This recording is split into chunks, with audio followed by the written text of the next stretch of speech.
Assalamualaikum everyone. Can you hear me? Hello? Yes, ma'am. Yes, ma'am. Yes. I see there's so much students. But let's start. আচ্ছা কে কে আপনারা হচ্ছে assignment already করেছেন?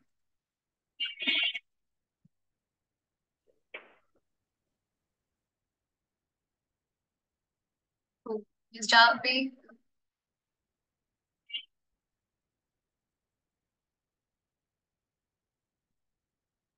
সবাই একটু ক্যামেরাটা on করুন।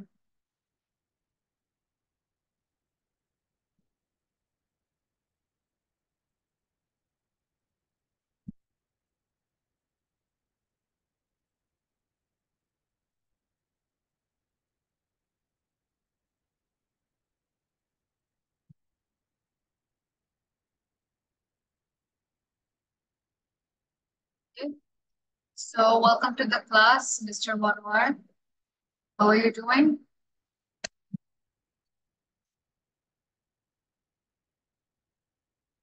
শুনতে পাচ্ছেন? হ্যালো হ্যালো হ্যালো হ্লো জি So, শুনতে পাচ্ছি। this is your first class. So আমি Yes. যেহেতু জানি you're doing general, তাই না? তো Yes. যেহেতু জেনারেল করছেন, যেহেতু আপনার ফার্স্ট ক্লাস, এই জন্য হচ্ছে আমি বলছি। Okay, তো হচ্ছে স্টুডেন্ট সেন্স হচ্ছে ইংলিশের ব্যাপারটা তো একটু হলেও হচ্ছে আপনি ক্লিয়ার হবেন কিছু, ঠিক আছে? জি rest of you, did you do your assignment? Mister Sangeetul, miss Sumana, miss Nusrat, for speaking. Assignment করেছি কিন্তু এখন সাবমিট করিনি। আচ্ছা আচ্ছা, বাকিরা তাহলে সাবমিট করে দিন, তাহলে আমি আর লেট করবো না। There is a lot to cover. Writing এর প্রত্যেকটা ক্লাস হচ্ছে খুবই important, and problem is recording থাকবে, থাকার পরেও হচ্ছে দেখবেন যে আপনার মন চাবে না ওগুলো। It's like if your in the class it will help. আচ্ছা, so let's start with today's class and be very attentive আজকে যা যা করবো। So I tried my level best যেন হচ্ছে প্রত্যেকটা জিনিস ডিটেলস থাকে, শুধুমাত্র যেন আপনাকে মানে বেশি কষ্ট দিই। Okay, can you see my screen and আমার ভয়েস কি ক্লিয়ার আছে? হ্যাঁ, আপনাকে ক্লিয়ার শোনা যায়।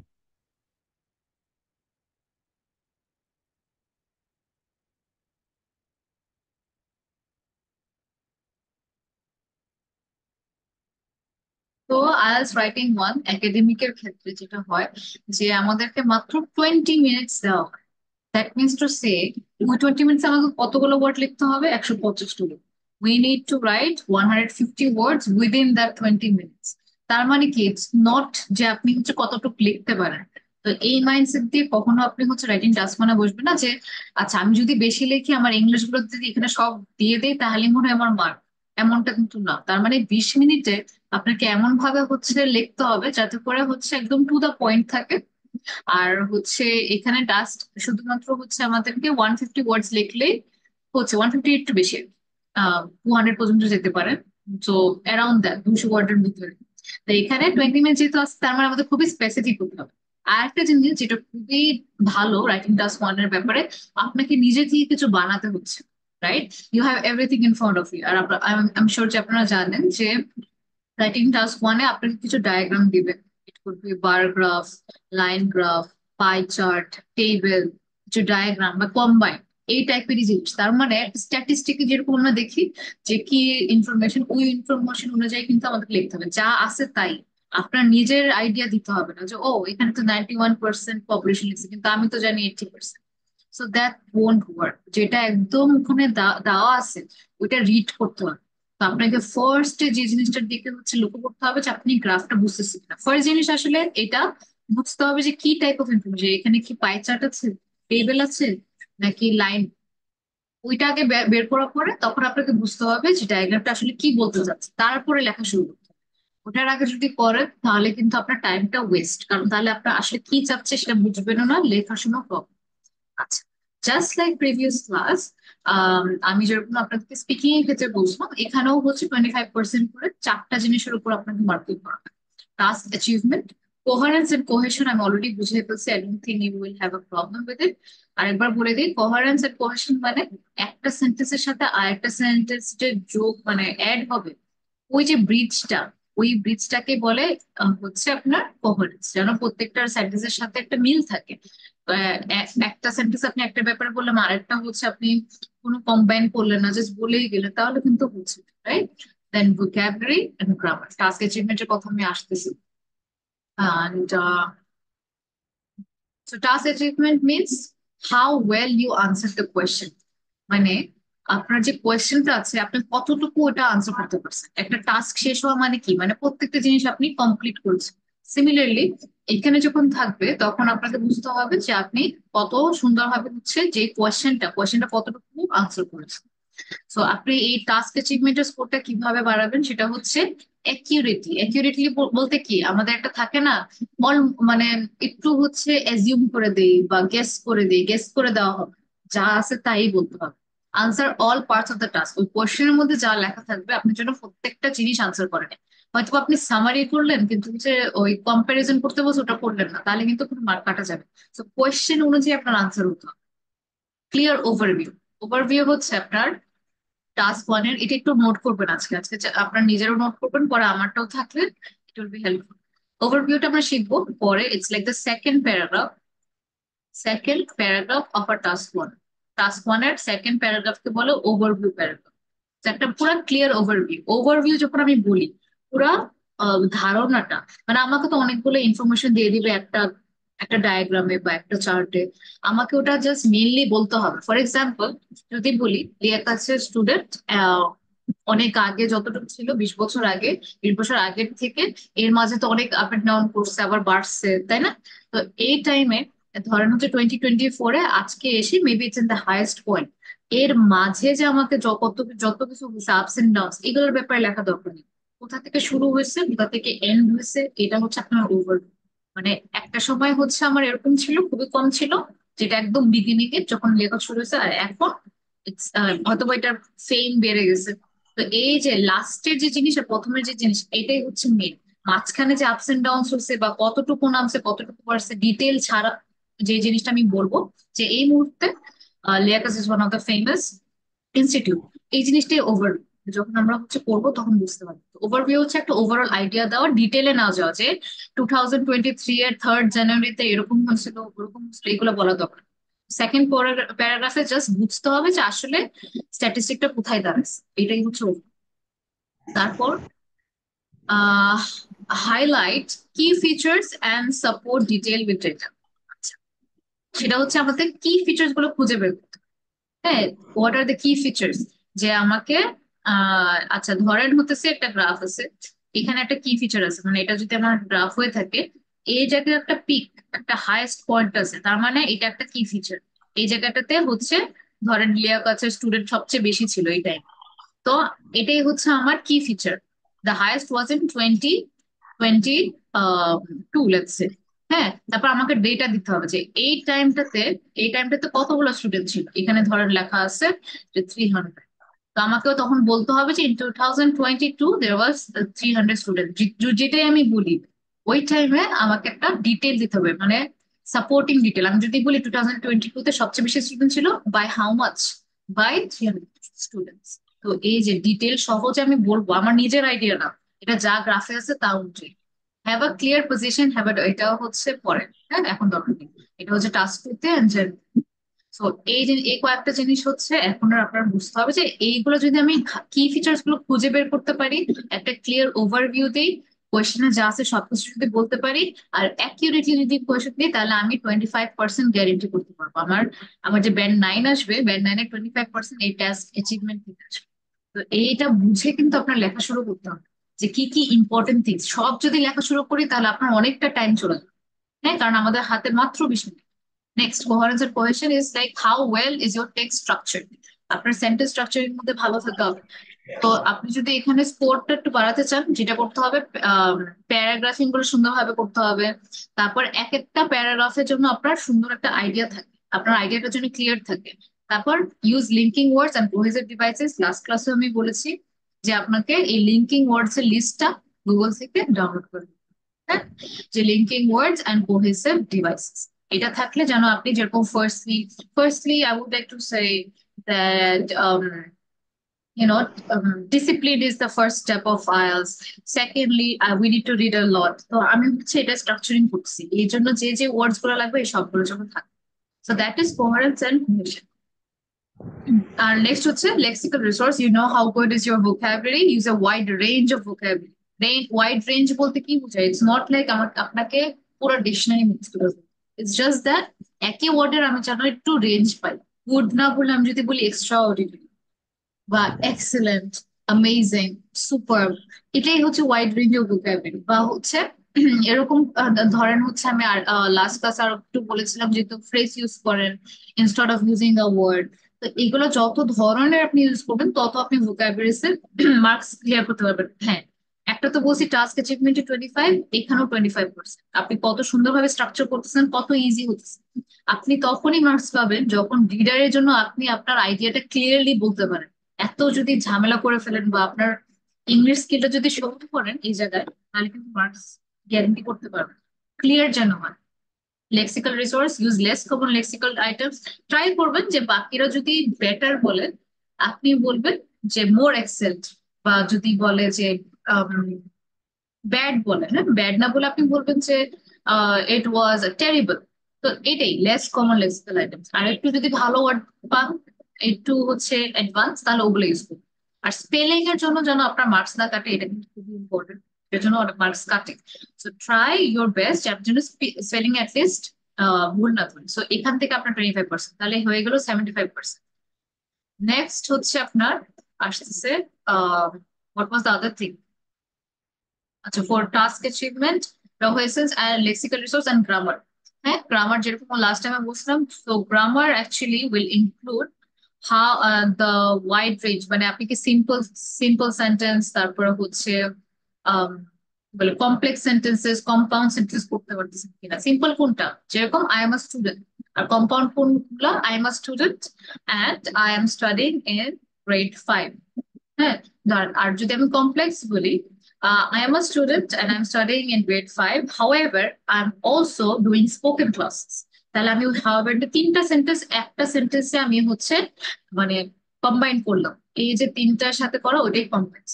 তো মেক শিওর ওগুলো ইউজ করেন। তারপর গ্রামারে আরেকটু পয়েন্টস পাবেন আপনি যদি প্যাসিভটা ইউজ করেন। হ্যাঁ, অ্যাক্টিভ প্যাসিভের একটা আইডিয়া থাকা, এই চারটা মিলে কিন্তু আপনি, সো 1 2 3 নেক্সট হচ্ছে আপনার গ্রামার। আচ্ছা, um এটা যেটা বললাম, you require to write 150 words or more. If you write less than 150 words, you're unlikely to get more than a band 5 for task achievement. ওই যে একটু আগে যে I mean task achievement এর কথা বললাম, যদি কোনো কারণে আপনি 150টা ওয়ার্ড না লিখতে পারেন, মানে ওটা যদি কম হয়, তাহলে টাস্ক অ্যাচিভমেন্টের মার্কসে কমে যাবে। কেন? কারণ কোয়েশ্চেনে আপনাকে বলে দিচ্ছে যে 150-এর মতো ওয়ার্ড লিখতে হবে, তার মানে যদি না লেখেন তাহলে কিন্তু মার্কস মাইনাস যাবে। আর make sure to use a formal style of writing. যদি আপনি ওখানে চাই লেখেন হোয়াটসঅ্যাপ, হ্যাঁ, তাহলে কিন্তু এটা হচ্ছে আপনার মার্কসে কেটে যাবে, because it's informal. You need to write informal, ঠিক আছে? এটা হচ্ছে ওয়ান অফ দ্য থিং। হ্যাঁ, আরেকটা জিনিস ভেরি ইম্পর্টেন্ট, টাস্ক 1 হচ্ছে আমার টাস্ক 2 এর একদম অর্ধেক। টাস্ক 1 এর মাত্র হচ্ছে 33% অফ দ্য টোটাল মার্কস। তার মানে আপনাকে কিন্তু খুবই স্মার্টলি ওটা প্লে করতে হবে। 33 এটা হলে বাকি পার্সেন্টেজ, মানে 33 100 minus 33 is how much? 77, right? Is it? Or 67? 67। 67, right? So 67, এই 60%, 67%টা আপনার মার্কস আসবে টাস্ক 2 থেকে। হ্যাঁ, ইটস নট ইকুয়াল, টাস্ক 1 এর মার্ক কিন্তু কম। সো মেক শিওর আপনি ওই যে 20 মিনিটস এর মধ্যে যেন একদম শেষ করে ফেলবেন। অ্যান্ড সামটাইমস আই সাজেস্ট যে আপনার টাস্ক 2টা শেষ করেছে টাস্ক 1 করেন, but anyways whatever it works for you. তার মানে আমাকে খুবই কুইকলি এটা শেষ করতে হবে, and it's not hard, it's very easy. Just আমাকে বের করতে হবে যে কোথায় কি হচ্ছে, কোন সালে কি হয়েছিল, এই সালে একটু বেশি হয়েছিল, এই সালে হচ্ছে আপনার লস হয়েছিল বেশি, এইগুলোই বের করতে হবে, কি পয়েন্টস গুলো। তারপর যা আছে তাই লিখতে হবে, এটাই হচ্ছে আপনার মেন। আপনাকে যেটা একটু কনসেন্ট্রেট করতে হবে যে আমি সেন্টেন্স গুলা কারেক্টলি প্রেজেন্ট করতে পারছি, এটাই হচ্ছে আপনার মেন ওয়েজ অফ স্কোর। আচ্ছা, সো এই কয়েকটার মধ্যে আপনাকে দিবে বার চার্ট হতে পারে, line graph, table chart, pie chart, process map, multiple graph. কোনটা কি এটা একটু দেখাই দিব একটু পরে। আচ্ছা আচ্ছা ইউর সো এইগুলোকে যেটা বলে টাস্ক ওয়ানে it's like a short report. আমাকে এত এসে লিখতে হচ্ছে না, এসে হচ্ছে পার্ট টু তে, টাস্ক টু। যেটা আমাদের হচ্ছে টাস্ক ওয়ান, ওখানে আমার ডেটাকে সামারাইজ করতে হবে। তারপর স্টেজ বলতে হবে যে প্রথমে এটা হচ্ছিল, তারপর সেকেন্ডে এমন হচ্ছিল। যদি এরকম প্রসেসের থাকে তাহলে আমাকে বলতে হবে যে কিভাবে এটা কাজ করে। তো ইটস জাস্ট যা আছে তাই রিপোর্ট করাকে আমরা বলি হচ্ছে এই what we say writing task one এর জিনিস। So we have few steps. First one যেটা আমরা একটু আগে দেখলাম, মার্কিং ক্রাইটেরিয়াটা বোঝা, that is the main thing. Secondly হচ্ছে প্যারাফ্রেজ। প্যারাফ্রেজিং নিয়ে যদি আপনি প্যারাফ্রেজিং পারেন তাহলে you will see it's so easy to sport. হ্যাঁ, যে আমাদের যে আমাদের চারটা প্যারাগ্রাফ থাকবে in our IELTS writing task one, আর কোনো কনক্লুশন নাই। হ্যাঁ, there is no conclusion. So make sure আপনারা এটা মনে রাখেন যে আমাদের যে টাস্ক ওয়ান এর রাইটিং থাকবে, there is no conclusion। আমাকে লাস্টে বলতে হবে না যে to conclude uh, the highest amount of student was in 2023, এগুলো কিছু বলতে হবে না। এগুলো পার্ট টু তে, টাস্ক টু তে। তার মানে চারটা প্যারাগ্রাফের মধ্যে আমার যেটা ফার্স্টটা, সেটা হতেছে ফার্স্ট যে প্যারাগ্রাফ সেটাকে বলা হচ্ছে introduction. First one is introduction, and second one কে বলা হয় ওভারভিউ প্যারাগ্রাফ, আর third and fourth are the body paragraph. তাহলে স্ট্রাকচারটা এমন যে first comes intro, second comes overview, third হচ্ছে বিপি ওয়ান। বিপি ওয়ান বলতে আমি বুঝাচ্ছি বডি প্যারাগ্রাফ ওয়ান, আর লাস্টেরটা হচ্ছে বডি প্যারাগ্রাফ টু। এই চারটা মিলিয়ে হচ্ছে আপনার 20 মার্ক। তার মানে আপনার টেকনিক্যালি স্পিকিং আপনার এটা যদি আপনি হচ্ছে 5 মিনিটে শেষ করে ফেলবেন, আর বাকি দুইটা আপনি হচ্ছে 15 মিনিটস, রাইট? সো এতটুকু আপনি টাইম পাচ্ছেন, so not much. So you have to be very quick. আর যত আপনি এখন প্র্যাকটিস করবেন তত আপনার ইজি হবে তখন কোনো কিছু নোট করা। আচ্ছা, তো ফার্স্ট জিনিসটা কি, সেটা হচ্ছে প্যারাফ্রেজিং। What is paraphrasing? আমরা কিছু জিনিস পড়েছি প্যারাফ্রেজিং নিয়ে। Who can tell me what is paraphrasing?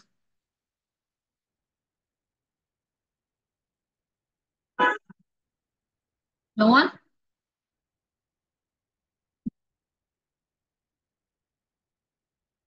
Miss Nusrat, what is paraphrasing?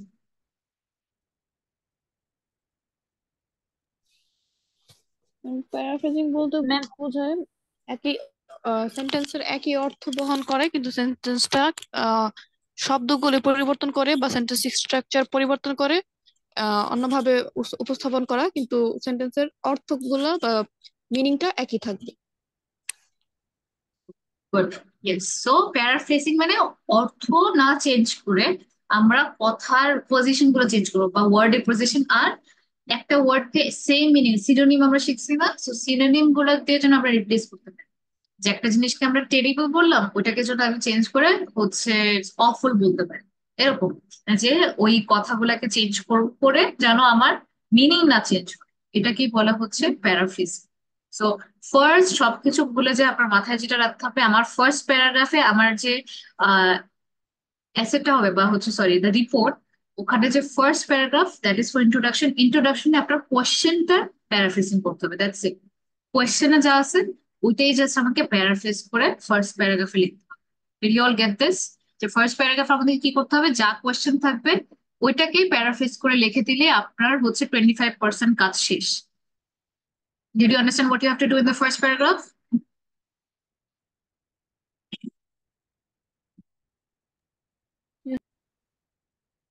তো এটা হচ্ছে আপনার ইন্ট্রোডাকশন। সেকেন্ড সেকেন্ড যে প্যারাগ্রাফটা সেটা যেটা বললাম ওটাকে বলে ওভারভিউ।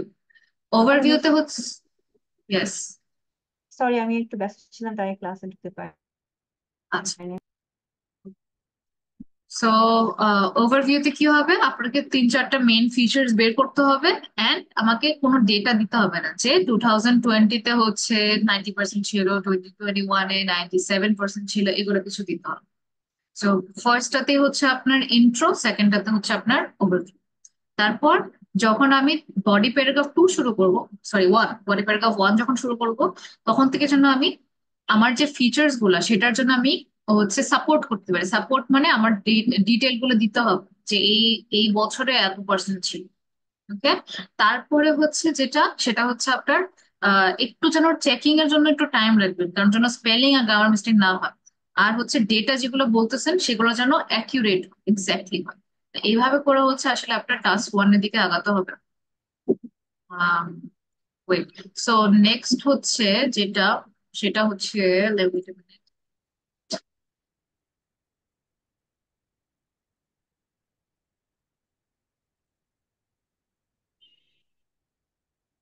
then we have,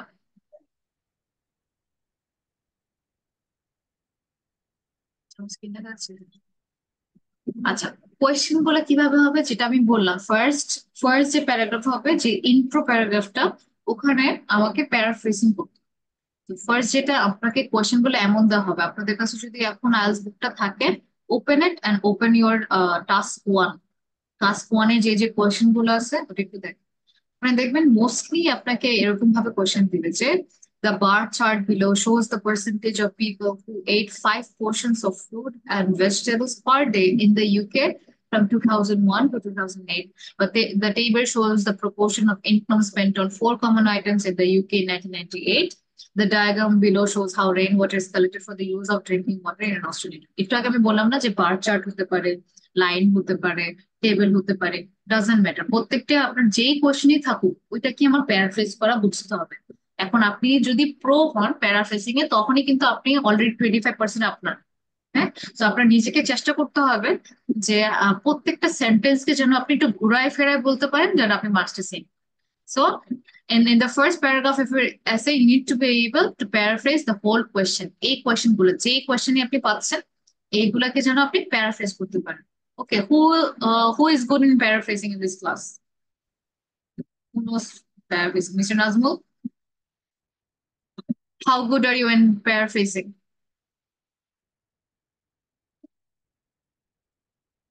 আচ্ছা, মিস সবিতা,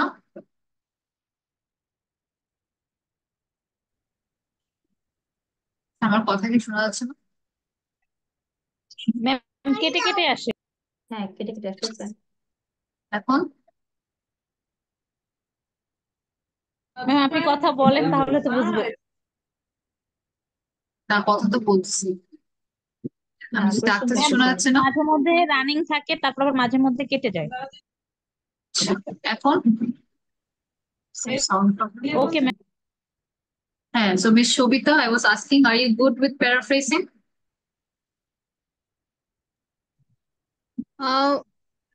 না ম্যাম, ভালো পারি না।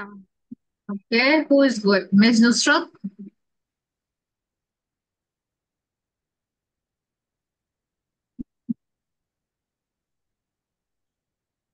ম্যাম, Okay, লিখতে গেলে তো হয়তো বা গুছিয়ে লিখতে পারতাম, কিন্তু এখানে দেখে ওটাকে প্রেফারেন্স করে বলার একটু টাফ। Ma'am yes. প্যারাফ্রেজিং করতে হবে। হ্যাঁ, আমি paraphrasing. বুঝি Can you নাই। try হ্যাঁ paraphrasing? হ্যাঁ কোনটা, হ্যাঁ কোনটা না, করবো বলেন। just in general, how good are you in paraphrasing? এটাই কোয়েশ্চেন আপনার। ও আচ্ছা, মানে আপনি যেটা কোশ্চেন করছেন সেটা প্যারাফ্রেজিং না কোশ্চেন থেকে প্যারাফ্রেজিং? আমি আই কুডন্ট কোয়েশ্চেন কি ক্লিয়ার ইউর। প্যারাফ্রেসিং? আচ্ছা, আমি বলছি প্যারাফ্রেসিং একটা হ্যাঁ স্কিল। হ্যাঁ, প্যারাফ্রেসিং একটা স্কিল, যে কোনো কথাকে হ্যাঁ ঘুরায় ফেরায় বলা। তো ওটাতে আমি জিজ্ঞেস করছি যে how good are you in it, যেহেতু আমরা এটা আগে করছি আমাদের ক্লাবে। না, তাই তো লেভেল বেস্ট পারবো, কিন্তু 100% না পারলেও 95% পারবো আর কি। ওকে, তাহলে হচ্ছে আপনি এটা ট্রাই করেন তো এখানে, ট্রাই টু কোনটা ম্যাম? প্যারাফ্রেজ ইট, লাস্ট ওয়ান, এই যে উপরটা, এই লাস্ট যেটা, ওয়ান? লাস্ট ওয়ান, আচ্ছা লাস্ট। ওকে, আচ্ছা ওকে। Is collected for the use of drinking water in Australian Java.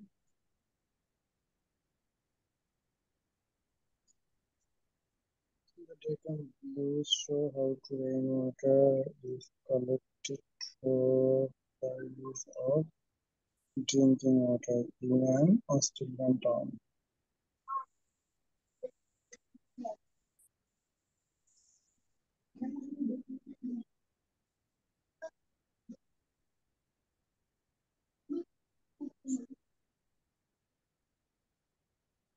Ready?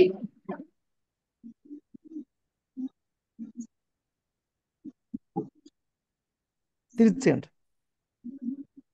Hmm, 30 second দিচ্ছি সময় time. Okay, quick.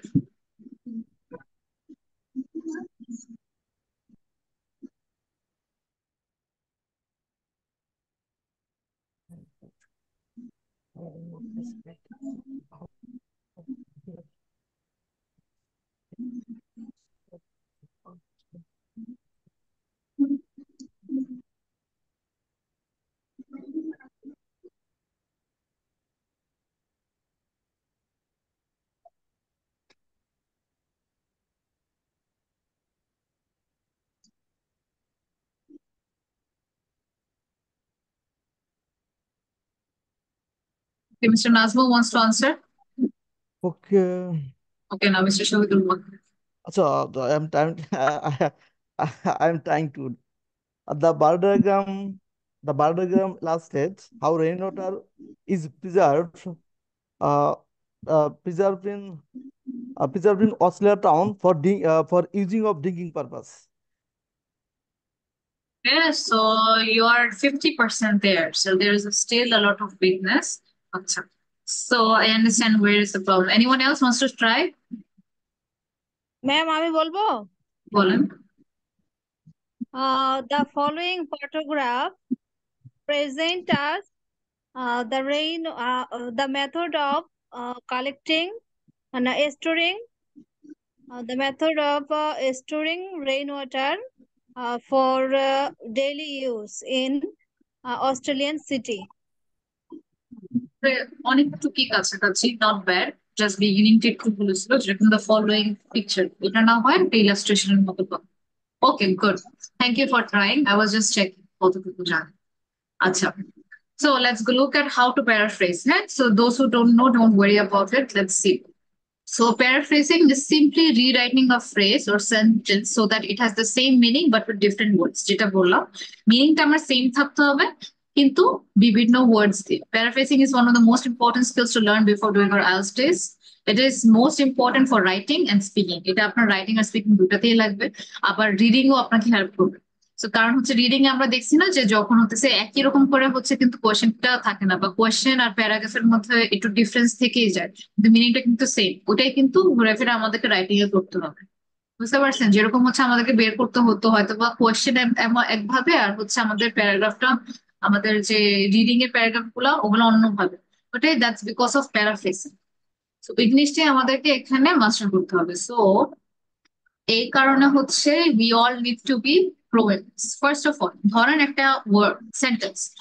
Paraphrasing is one of the most important skills to learn before doing your IELTS test. এটা হচ্ছে আমার sentence.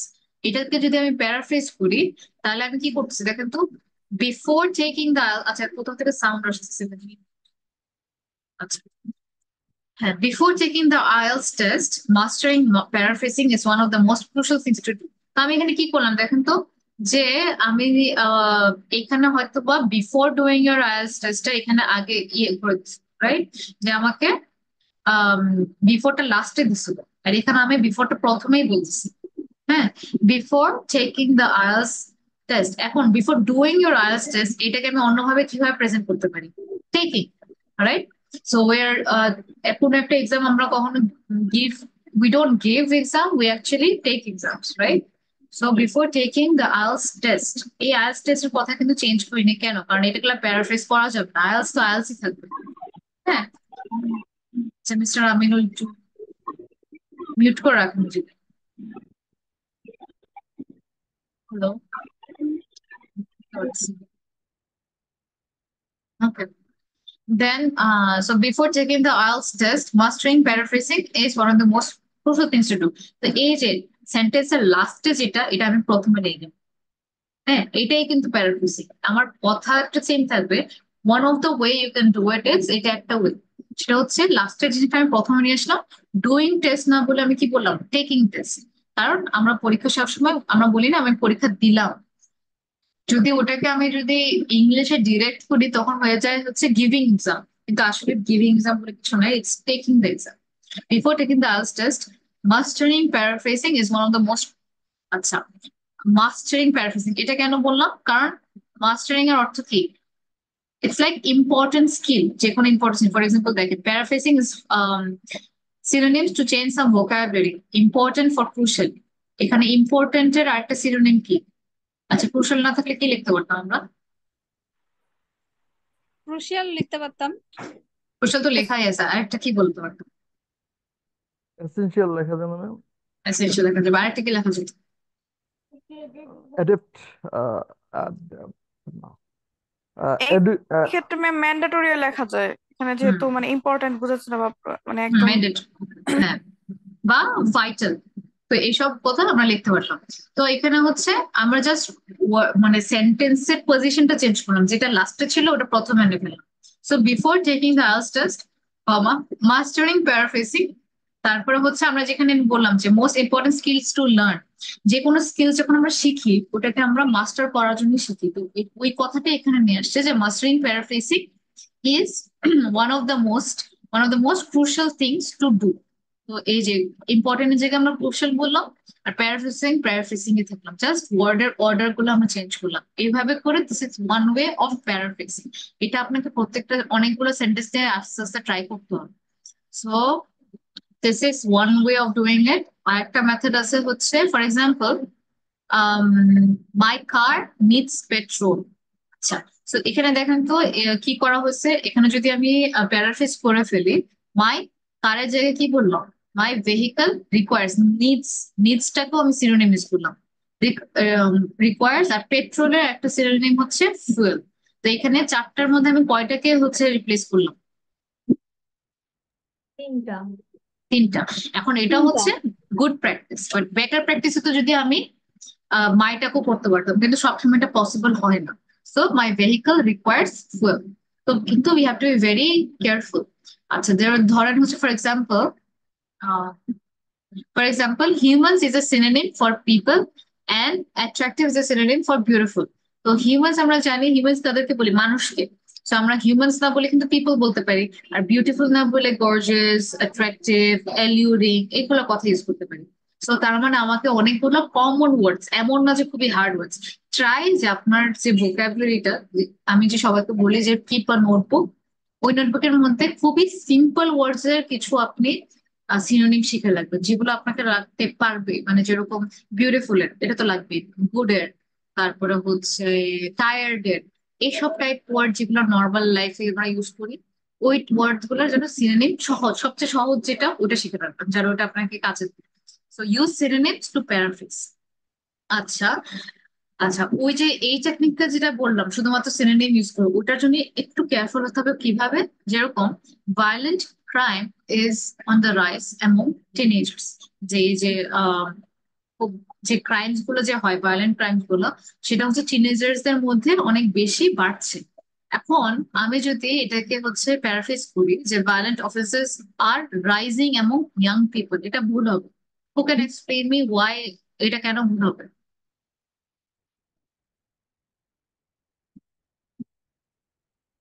যদি আমি young people লিখতাম। Because teenagers means ছোট ইয়াংদের থেকে, তাই না? না, ইয়াং তো বড়দের ইয়াং তো বোঝায় না। একদম ছোট থেকে আমরা বলতে পারি, তাই না? যে ইয়াং পিপল তো আমার হচ্ছে একদম ছোটতে যারা ছোট মানুষ, তাই না? কিন্তু টিনেজার্স এর কিন্তু একটা স্পেসিফিক এজ আছে, কোন থেকে শুরু হয়, 13 থেকে হ্যাঁ, 19। 13 থেকে 19 পর্যন্ত, হ্যাঁ। So we have to be very specific এইসব জায়গায়। টিনেজার্স বলতে যেরকম একটা স্পেসিফিক রেঞ্জ আছে, যে 13 থেকে 19, তাদেরকে বলি যা যে নাম্বার গুলো টিনেজার, লাস্টে। হ্যাঁ, জি, বলেন। টিনেজার্স অ্যাডোলেসেন্ট বলতে পারি আর কি। হ্যাঁ, তো টিনেজার্স এর ডিরেক্ট যেটাকে আমরা বলি এডুলসেন্ট। তো এইসব টাইপের ইয়াং পিপলও টিনেজার, তার মানে এটা না যে তারা ইয়াং পিপল না, কিন্তু ইয়াং পিপল হলে কিন্তু আপনার আরেকটু বেশি, আমাদের রেঞ্জটা আরো বেশি হয়ে যাচ্ছে। যারা হচ্ছে 12 বছর, তাদেরকেও আমরা হচ্ছে ইয়াং পিপল বলতে পারি, বা হচ্ছে 12 না, যদি আমি বলি যে 21, 22, তাদেরকেও ইয়াং বলি আমরা, কিন্তু ওরা তো টিনেজার্স, রাইট? তো এই জন্য হচ্ছে we ma'am have to be অনেক ক্ষেত্রে careful। মানে অ্যাপ্রোপ্রিয়েট সিনোনিম ইউজ না করতে পারলে ওটাকে রিপিট করা ভালো, কিন্তু ওটাকে সিনোনিম করতে যে যদি মানে একটা ভুল হয়ে যায়। অড একটা হ্যাঁ, আহ, হ্যাঁ, হ্যাঁ, ওটা আরো নেগেটিভ ইম্প্যাক্ট। এক্স্যাক্টলি। যদি একদমই পাচ্ছেন না, কিন্তু ওটা যদি এক্সাক্ট না হয়, তখন কিন্তু হচ্ছে মার্কসটা কমে যাবে। সো বি কেয়ারফুল, যেখানে আপনি এক্সাক্ট জানবেন না তখন আর দেওয়া দরকার নেই। ঠিক আছে, যে কারণ ম্যাম, সিটির। বল। কিন্তু আপনি এখানে টিনেজার বলছেন, টিনেজার্স এর ইয়াং পিপল কিন্তু এক জিনিস না, টিনেজার্স কিন্তু আরো তো 19, ইয়াং পিপল কিন্তু 19 পরে বোঝাচ্ছে ব্যাপারটা। হ্যাঁ হ্যাঁ, ওটাই বললাম যে ইয়াং পিপল কিন্তু আমরা একটু মানে অনেক সময় আমরা 18 যাদের বয়স তাদেরকেও ইয়াং বলি, আবার যারা হচ্ছে 23-24 তাদেরকেও ইয়াং। হ্যাঁ সেক্ষেত্রে টেনেজের উপর তো আমরা এখানে অ্যাডোলেসেন্ট ইউজ করলে কি মোর মানে অ্যাপ্রোপ্রিয়েট হতো না কি, হতো কিনা? হ্যাঁ, অ্যাডোসেন্ট এটা হচ্ছে right one, this is wrong. এটা এখানে জাস্ট দেওয়া হয়েছে বোঝানোর জন্য যে this is not the right. Right, adolescent হচ্ছে ইজ আ বেটার ওয়ার্ড, কারণ অ্যাডোলসেন্ট হচ্ছে টিনেজারের ডিরেক্ট সিনোনিম। ম্যাম এখানে ইয়াঙ্গার দেওয়া যায় না? না, ইয়াঙ্গার একই। সো টিনেজার যেটা আমার হচ্ছে কিছু শব্দ, এটা সব ক্ষেত্রে না, যদি স্পেসিফিক কিছু হয়, টিনেজারের একটা স্পেসিফিক রেঞ্জ আছে, তার মানে আমার ইয়াং পিপল বলা যাবে না, আমাকে এডোলসেন্টই বলতে হবে। যদি না পারি then just keep it as teenagers, তখন এত ইয়া করা দরকার নেই যেহেতু আপনি ওটার ডিরেক্টটা জানেন না। ঠিক আছে, so you should therefore only use words that you are 100% sure about. So ওইটা ততক্ষণ পর্যন্ত চেঞ্জ করবে না যতক্ষণ আপনি ওটার ডিরেক্ট একটা জানেন না, এরকম ক্ষেত্রে। ঠিক আছে, সো বি কেয়ারফুল। আচ্ছা, let's look at another one. Global warming is mostly caused by emissions from internal combustion engines. এটা কিভাবে করবেন?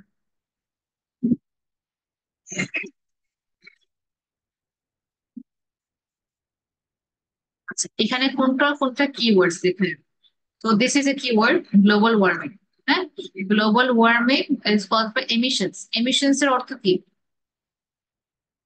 নির্গত হওয়া, বুঝে নির্গত দেওয়া, হওয়া, তাই না? হয়। রিলিজ।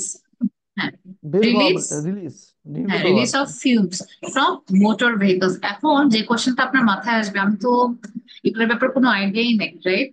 তো এই ক্ষেত্রে আপনাকে যেটা করতে হবে, যেহেতু হয়তো বা আপনারা অনেকে সায়েন্স স্টুডেন্ট না, কিন্তু যেটা করতে হবে সায়েন্সের কিছু লিস্ট থাকবে, মানে সায়েন্স বলতে কি এরকম vocabulary related to environment, environment words. হ্যাঁ, তো এটা একটু একটু করা important, environmental words for IELTS, এটা একটু লিখে রাখবেন। এটা যে এই লিস্টটাও হচ্ছে ডাউনলোড করে রাখবেন, এনভায়রনমেন্টাল ওয়ার্ডস ফর আইএলটিএস। তো এই ক্ষেত্রে কি হবে, এই যে গ্লোবাল ওয়ার্মিং কে আমরা কি বলতে পারি, বা হচ্ছে এমিশন কে আমরা কি বলতে পারি, এই সিনোনিমস গুলো আপনি পেয়ে যাবেন, বা অ্যাটলিস্ট মিনিং গুলো বুঝবেন। So global warming is actually climate change. হ্যাঁ, গ্লোবাল ওয়ার্মিং যার ক্লাইমেট চেঞ্জ আমরা তাই বুঝতে পারি, is mostly caused, and mostly না বলে আমি মেনলিও বলতে পারি, caused caused by the release of fumes from motor vehicles, internal combustion engines. হ্যাঁ, এটা হচ্ছে আসলে motor vehicles. This is a tough one. So it's like আমাকে এনভায়রনমেন্টাল ওয়ার্ডস গুলো জানতে হবে। So the more words you know the more easier it will be. এর থেকে হার্ড আপনার এনভায়রনমেন্টের জন্য আসবে না। So you need to be aware of all the words. ঠিক আছে, তো এরকম কিছু ওয়ার্ড যেরকম আর্থকুয়েক, আর হতে পারে এই যে আমরা কস্টের বদলে আমরা এখানে রিজন অথবা ফ্যাক্টর বলতে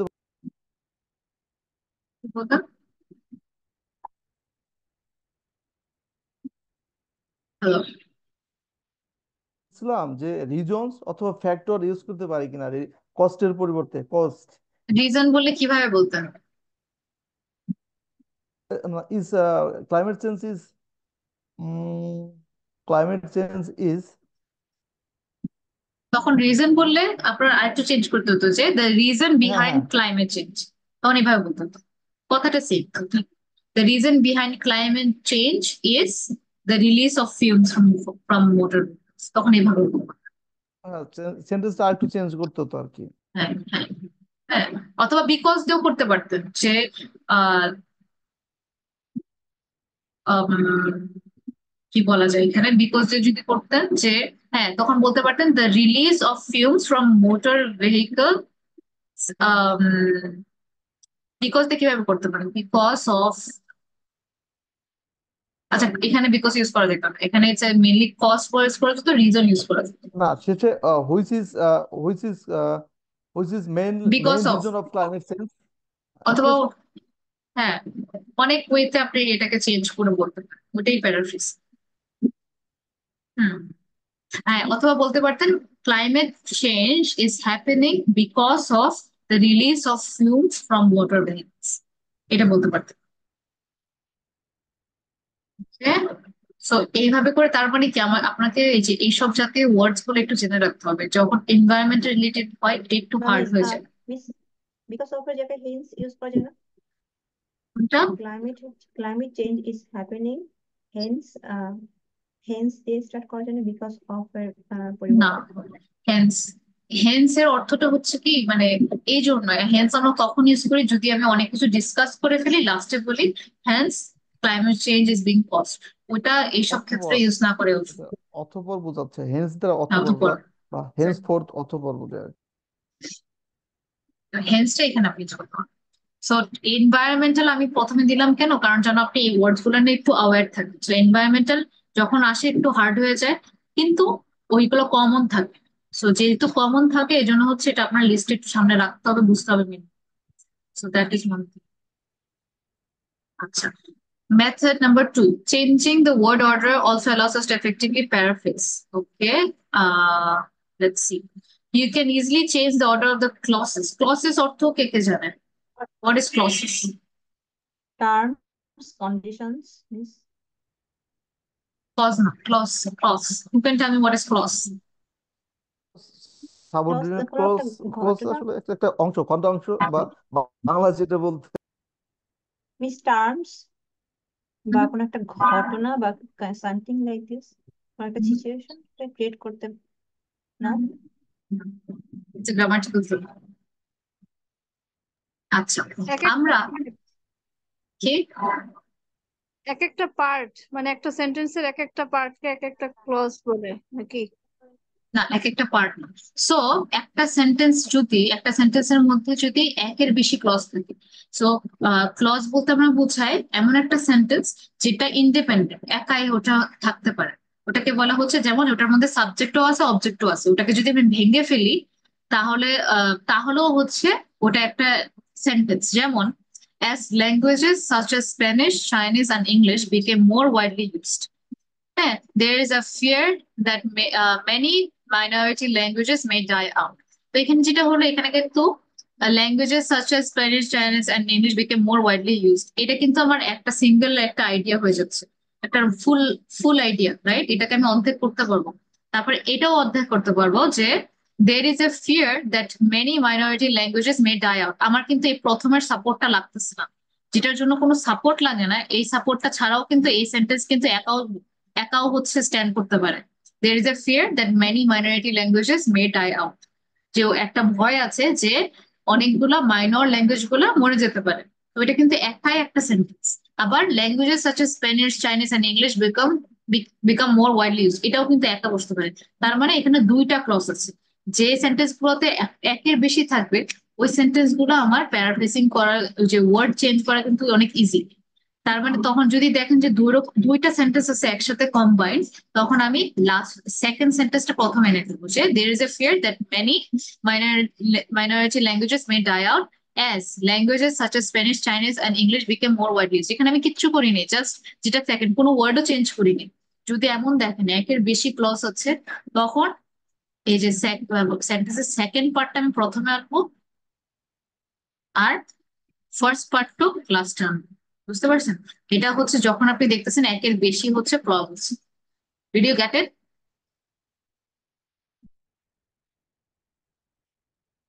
Any question?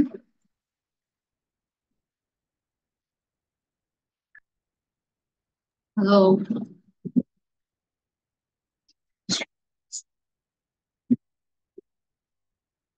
আচ্ছা, আমার কথা কি আবার শোনা যাচ্ছে না?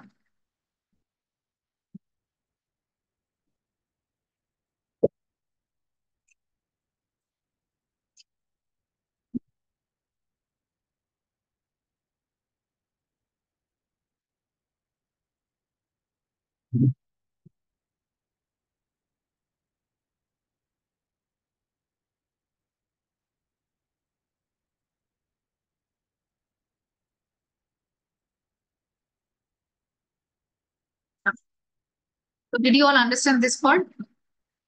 মিস ক্লসের এক্সাক্ট বাংলাটা কি হবে?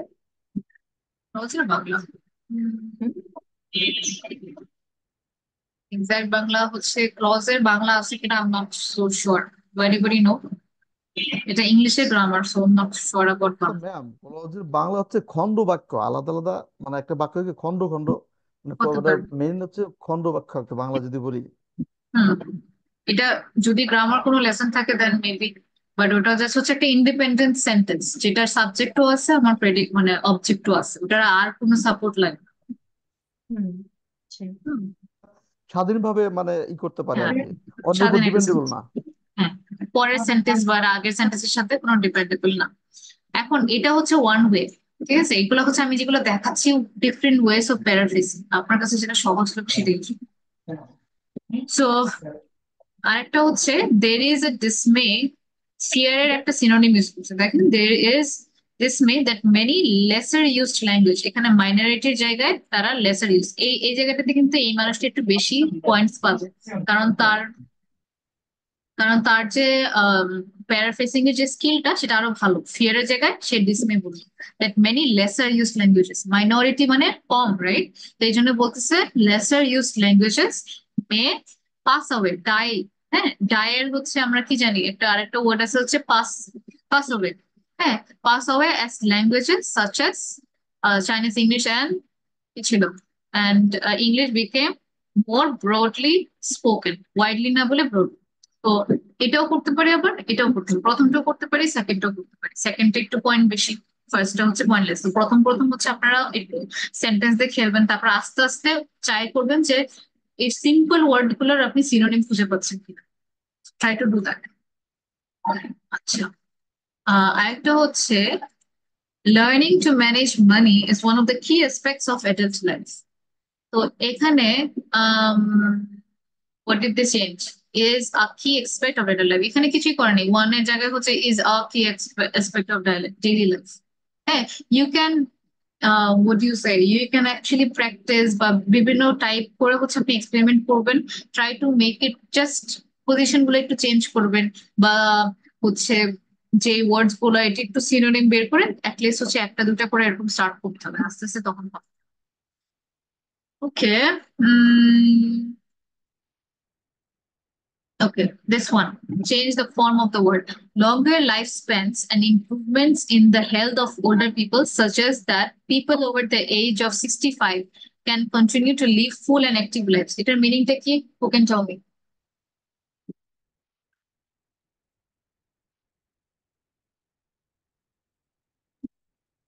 ম্যাম কোনটা ফার্স্ট সেন্টেন্সে? Hmm. Question tar meaning ta ki? What is the meaning of the first sentence?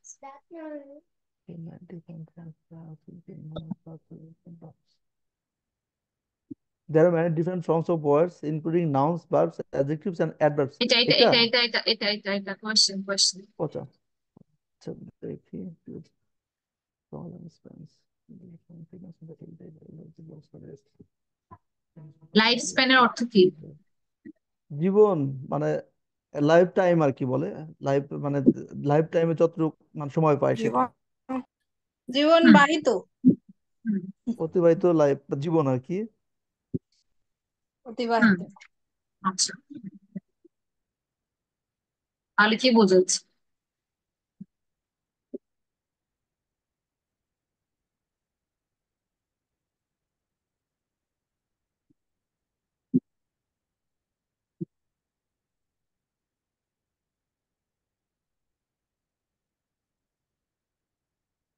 আচ্ছা, no problem. তো আচ্ছা এখানে এটা মানে আমি যেটা হুম, বুঝি যে এখানে বলছে হেলথ, বলছে যারা যাদের বয়স 65 এর উপরে তারা হয়তো বেশি অ্যাক্টিভলি এবং ফুললি লাইফ কন্টিনিউ করতে পারে।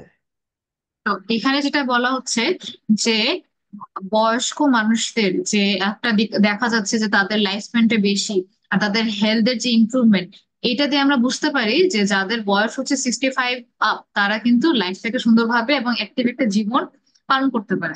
তো এটা হচ্ছে সঠিক বোঝাচ্ছে। Active life.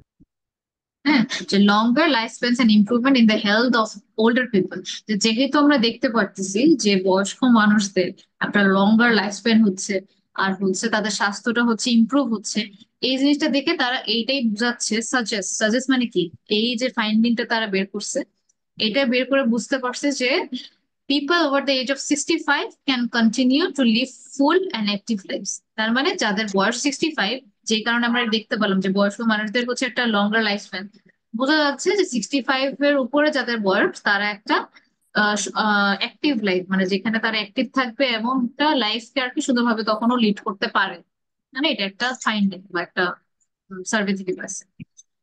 সো এখানে যেটা করছে ওরা, longer life spans and improvements in the health of older people, এটুকু কিছুই চেঞ্জ করেনি।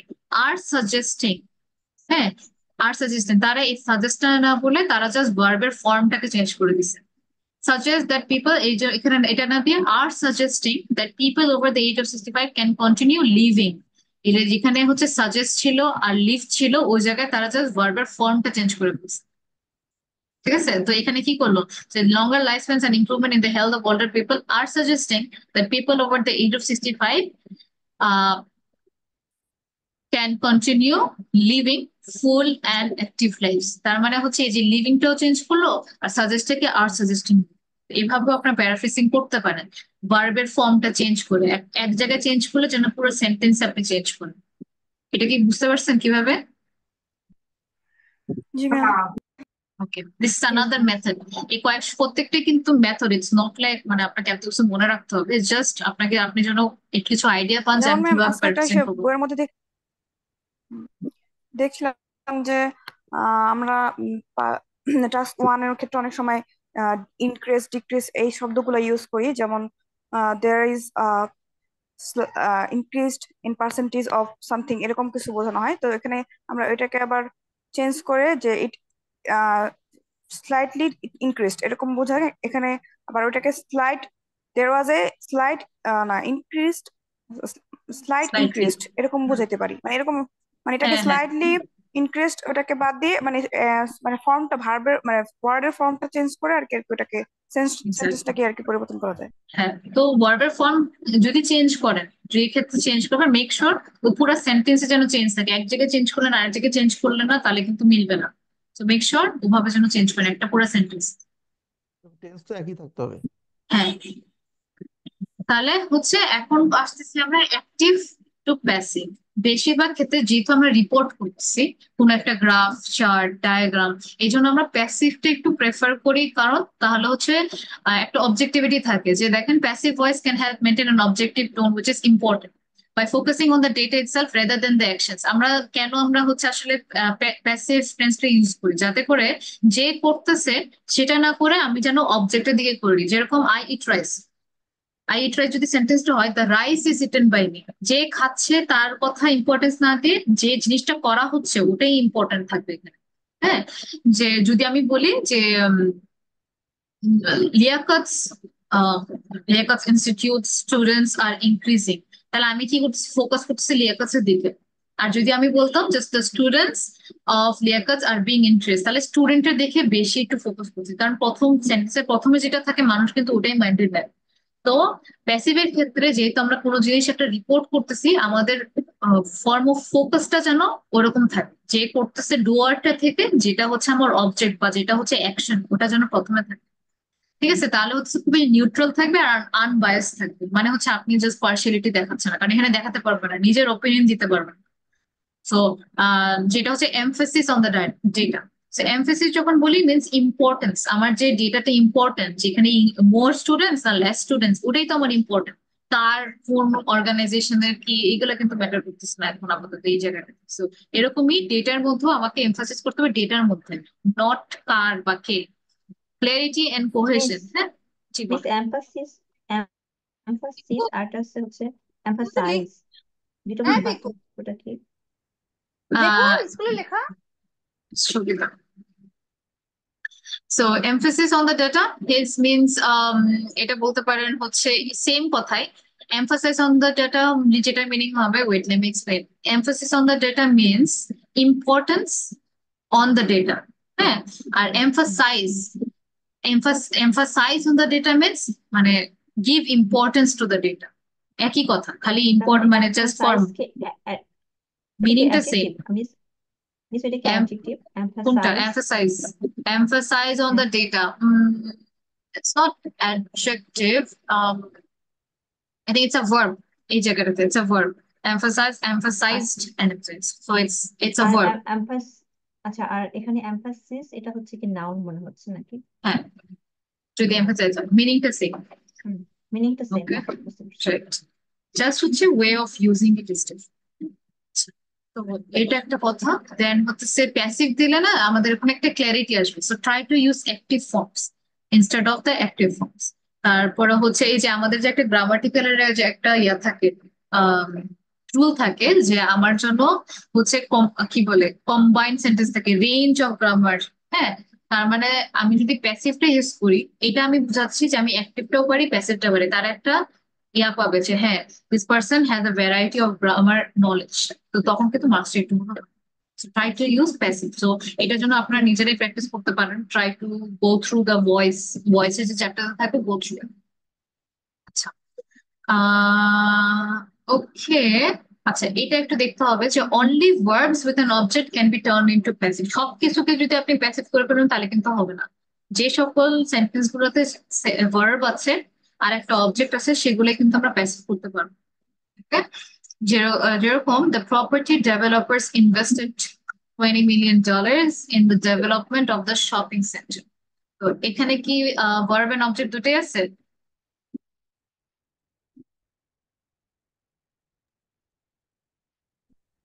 হ্যাঁ আছে, ভাব আছে তো। Right. তাহলে হচ্ছে আমরা জাস্ট হচ্ছে এটাকে আম, কি বলে প্যাসিভ করে ভার্ব ফেলবো। এবং object. So instead of saying যে 20 মিলিয়নটা লাস্টে না দিয়ে প্রথম দিয়ে দিবি $20 million was invested in the development of shopping centers. So it's just simply আমরা জাস্ট ওভাবে করে হচ্ছে জাস্ট প্যাসিভ বানাবো। দেন যখন যেহেতু আমাদের নিজের অপিনিয়নটা দিব না, এই কারণে হচ্ছে জাস্ট আমাদের প্যাসিভটা দিলেই হচ্ছে, যেহেতু আমাদের নিজেদের অপিনিয়ন চাই না। Part 1, so people say that global warming is caused by the burning of fossil fuels. তাহলে আমি কি করতেছি, global warming is said to be caused by the burning of fossil fuels. আমি এটা বলতেছি না যে আমি বলতেছি গ্লোবাল ওয়ার্মিং হচ্ছে ফসিল ফুয়েলস এর রিজন, আমি বলতেছি যে সেড মানে মানুষ বলে আর কি, এই জিনিসটাকে আমি বলছি is said to be caused by the burning of fossil fuels। তো এই জায়গাটাতে একটু এক্সেল করার জন্য ভয়েস নিয়ে একটু বলবো। So I'm not gonna go deep into voice এখানে। আচ্ছা, তো এখানে কয়েকটা মেথডস থাকবে। So the 4 methods can be use independently. আপনি হচ্ছে যে কোনো একটা ইউজ করতে পারেন বা সবগুলো মিলায় যখন যেটা মনে হবে সেটা ইউজ করতে পারেন। তো আপনার বিভিন্ন ভাবে যেটা হচ্ছে আপনার কাছে মনে হয় যেটা আমার ভুল হবে না ওইটাই ইউজ করবেন সিচুয়েশন। আচ্ছা, এখন এটা বুঝতে হবে line graph. So line graph কোনটাকে আমরা বলি, যেগুলো হচ্ছে এগুলো হচ্ছে মানে বিভিন্ন লাইন থাকবে, এগুলাকে বলে লাইন চার্ট। আপনার প্রথম স্টেপ ইন স্কোরিং ইজ আপনাকে বুঝতে হবে যে কোন গ্রাফ কোনটা। এটাকে বলা হচ্ছে লাইন গ্রাফ, যেটাতে আপনি দেখবেন কোনো দাগ আছে বা এইভাবে আছে এইভাবে আছে, এগুলাকে কি বলে লাইন গ্রাফ। ওকে, ইনক্লিন হ্যাঁ করবে একটা। হ্যাঁ। সো এরকম তাহলে দেখেন এখানে আপনার এই যে এটাকে বলা হচ্ছে কে, হোয়াট ইজ দিস অ্যাক্সিস, কে who is good in maths, what is this axis called? Axis flat নিচেরটা, আর ওয়াই এক্সিস লেফট লেফট হরাইজন্টালটা আর বরাবর। ভার্টিক্যালটা হচ্ছে হ্যাঁ, ওয়াই। তো এটা হচ্ছে আমাদেরকে সবসময় এটা একটু নোটিস করতে হবে যে ওয়াই অ্যাক্সিস এ কি আছে আর এক্স অ্যাক্সিস কি আছে। Sorry, this is X, X this is, and this is হ্যাঁ Y. This is Y, horizontal vertical. হ্যাঁ, তো এই ডিটেল গুলা কিন্তু প্রথমেই যখন কোয়েশ্চেন দেখবেন কেউ তাড়াহুড়ো করে লেখা শুরু করবেন না। গিভ সাম টাইম, আন্ডারস্ট্যান্ড যে এখানে কি হচ্ছে, আমার কি বুঝতে হবে। নিচে হচ্ছে আমার ইয়ার লেখা যে 2000 সালে এরকম ছিল 2010-এ, ঠিক আছে, এখানে একটা সিকোয়েন্স দাও। আর এখানে আমার কি এই যে লেবেলিং গুলা একটু দেখা ইম্পর্টেন্ট, যে এখানে ইনকাম দেওয়া এখানে বছর দেওয়া, এইটা বুঝে আপনাকে লেখা স্টার্ট করতে, otherwise don't try to do that. তারপর আমাকে বুঝতে হবে ওই যে তাহলে আমাদের কোয়েশ্চেন যদি এমন থাকে কি প্যারাফ্রেজ করতে হবে, আমাকে এই পুরো জিনিসটা প্যারাফ্রেজ করতে হবে। Then the graph shows data about the annual earnings of the 3 bakeries in Calgary 2000 to 2010. তাহলে the graph shows data about the annual earnings of 3 bakeries in Calgary. তো 3টা বেকারিজে একটু বুঝে নিবেন যে 3টা বেকারিজে অ্যানুয়াল আর্নিং, অ্যানুয়াল মানে কি বছর, মানে বাৎসরিক। ইয়ারলি, যেটা প্রত্যেক বছর, ইয়ারলি। এভরি ইয়ারে কতটুকু হচ্ছে। হ্যাঁ, annual earnings of 3 bakeries in Calgary, কোন জায়গায় কোন শহরে, ক্যালগারিতে। কবে থেকে কবে, ক্যালগারিতে 2000 থেকে 2010 পর্যন্ত। 2010। তো আমাকে আমার টাস্ক এতক্ষণ যে আমরা প্যারাফ্রেজিং দেখলাম, প্যারাফ্রেজিংটা আমাকে এটাই করতে হবে, এই সেন্টেন্সটাকে আমার প্যারাফ্রেজ করে ফার্স্ট ইন্ট্রোডাকশন কিন্তু এতটুকুই, মাঝে মাঝে কিন্তু 2-3 সেন্টেন্সেই হয়ে যাচ্ছে। So the graph shows data, তাহলে এখানে আমরা কি কি হচ্ছে চেঞ্জ করতে পারি। গ্রাফ যেহেতু আমরা জানি এটা কি টাইপ অফ গ্রাফ, কি গ্রাফ এখানে আমরা কি গ্রাফ লাইন গ্রাফ। দেখতেছি, গ্রাফ। তো এই গ্রাফটা না বলে আমরা লাইন গ্রাফ বলতে পারি। শোজ এর একটা আপনি সিনোনিম খুঁজে পেলেন, শো মানে ইলাস্ট্রেটস, অথবা ডিপিক্টস। ডেটার জায়গায় আমরা কি বলতে পারি, Information. অপশন। ইনফরমেশন। অ্যাবাউট কে কি বলতে পারি? Regarding. regarding the scenario. Annual কে কি বলতে পারি? ইয়ারলি। Yearly. হ্যাঁ, সো ইয়ারলি আর্নিং, যদি আর্নিং এর যদি সিনোনিম তখন না জানা থাকে, you can put us who নোস earnings এর জায়গায় আমরা কি বলতে পারি একটা Gain কি সিনোনিম? আসতো না gain? Income, earning income. Yes, annual yearly earning income, yearly income, yearly অথবা income. হচ্ছে হ্যাঁ এটা বলতে পারেন অফ। অথবা রিমিউনারেশন। হ্যাঁ হ্যাঁ হ্যাঁ, remuneration will be a better one. আচ্ছা, এখন দেখেন 3 বেকারিজ বলছে, কোয়েশ্চেন আমার 3 বেকারিজ বলছে, কিন্তু যেহেতু আমি গ্রাফ রিড করতে পারতেছি, এই ক্ষেত্রে আপনারা কি নিচের পার্টটা দেখতে পাচ্ছেন? একদম নিচে মিস ডিফারেন্ট না ম্যাম, বেকারি নাম, বোঝা যাচ্ছে না। আমার এমেঞ্জেলিন বেকারের বেকারি। নামগুলো উল্লেখ করতে পারি? আচ্ছা, দেখা যাচ্ছে না না? Wait, Amandina bakery. হ্যাঁ, মেরি বেক শপ আর বোলো কেকারি। ওখানে দেখেন প্রত্যেকটা কালারের জন্য এক একটা শপের নাম আছে, তাই না? তার মানে হচ্ছে আমি হচ্ছে 3টা ইনফরমেশন পাচ্ছি, 3টা শপ, 3টা শপের। আমার কোয়েশ্চেনে লেখা 3 বেকারিজ, আমাকে ওটা চেঞ্জ করতে হবে। আমি কিভাবে চেঞ্জ করবো?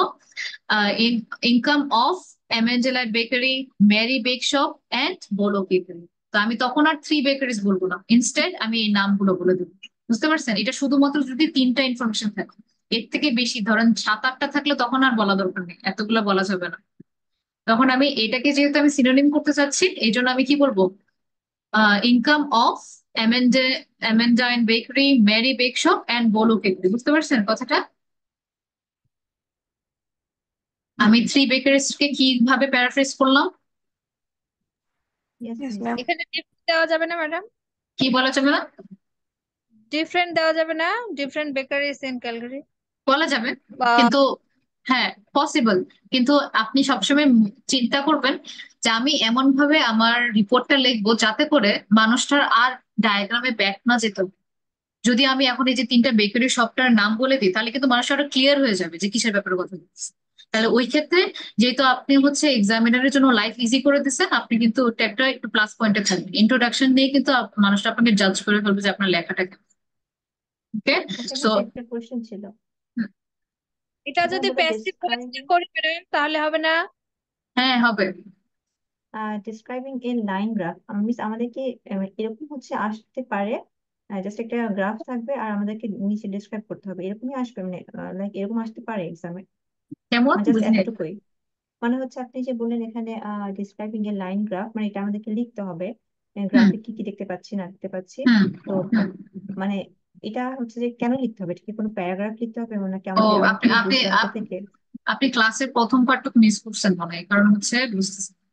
আচ্ছা, প্রথমে হ্যাঁ। আমি যেটা দেখেছিলাম যে এটা হচ্ছে রাইটিং টাস্ক 1-এ আমাদেরকে 4টা প্যারাগ্রাফ থাকবে। হুম। ফার্স্ট ওয়ান ইজ ইন্ট্রো, সেকেন্ডটাকে বলা হচ্ছে ওভারভিউ, থার্ডটাকে বলা হচ্ছে বডি প্যারাগ্রাফ 1, আর হ্যাঁ। লাস্টটাকে বলা হচ্ছে বডি প্যারাগ্রাফ 2। সো আচ্ছা ইন্ট্রোডাকশনে আমাকে জাস্ট এটা প্যারাফ্রেজিং বসাতে হবে। আচ্ছা আচ্ছা। বুঝতে ও পারছেন? আচ্ছা, বুঝতে পারছি। এটা হচ্ছে প্যারাগ্রাফ হ্যাঁ। 1। সো এই আচ্ছা ক্লাসটা পরে আচ্ছা। আরেকবার একটু হুম, প্রথমে আমি একটু দেখে দেখে নেবো। নেবেন। হ্যাঁ, হুম, ঠিক আছে মিস, ওকে। আচ্ছা।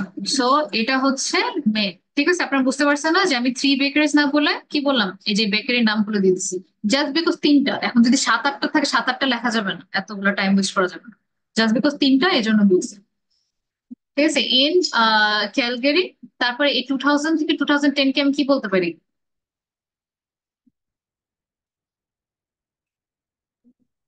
1 decades.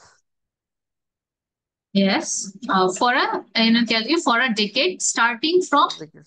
starting from 2000 to 2010।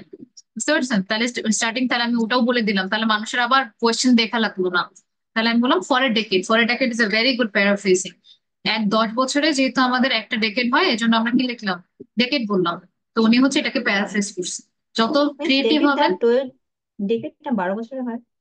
10 years, right? না, আমি শুনছি 12 বছরে। 10 years। No, এক 10 এক 10 years. years, 10 years. 10 10 years. years, ওকে। yes, 10 years। তো এই জন্য হচ্ছে উনি ডেকেড করছে। So decade actually comes from DEC, decimal যেরকম হয় দশমিক বলি না আমরা। So remember like that, decade DEC থেকে আসে। তো এই জন্য হচ্ছে এইভাবে করে হচ্ছে আপনার প্যারাফ্রেজিং করবে, ইটস ভেরি ইজি। কয়েকটা দেখেন, সবচেয়ে ভালো হয় যদি যখন আপনি প্র্যাকটিস করবেন। আজকের হোমওয়ার্ক এটাই থাকবে যে আপনাদের যে বইয়ের যে কোয়েশ্চেন গুলো আছে টাস্ক ওয়ানের, প্রত্যেকটারই প্যারাফ্রেজ করা শুরু করেন।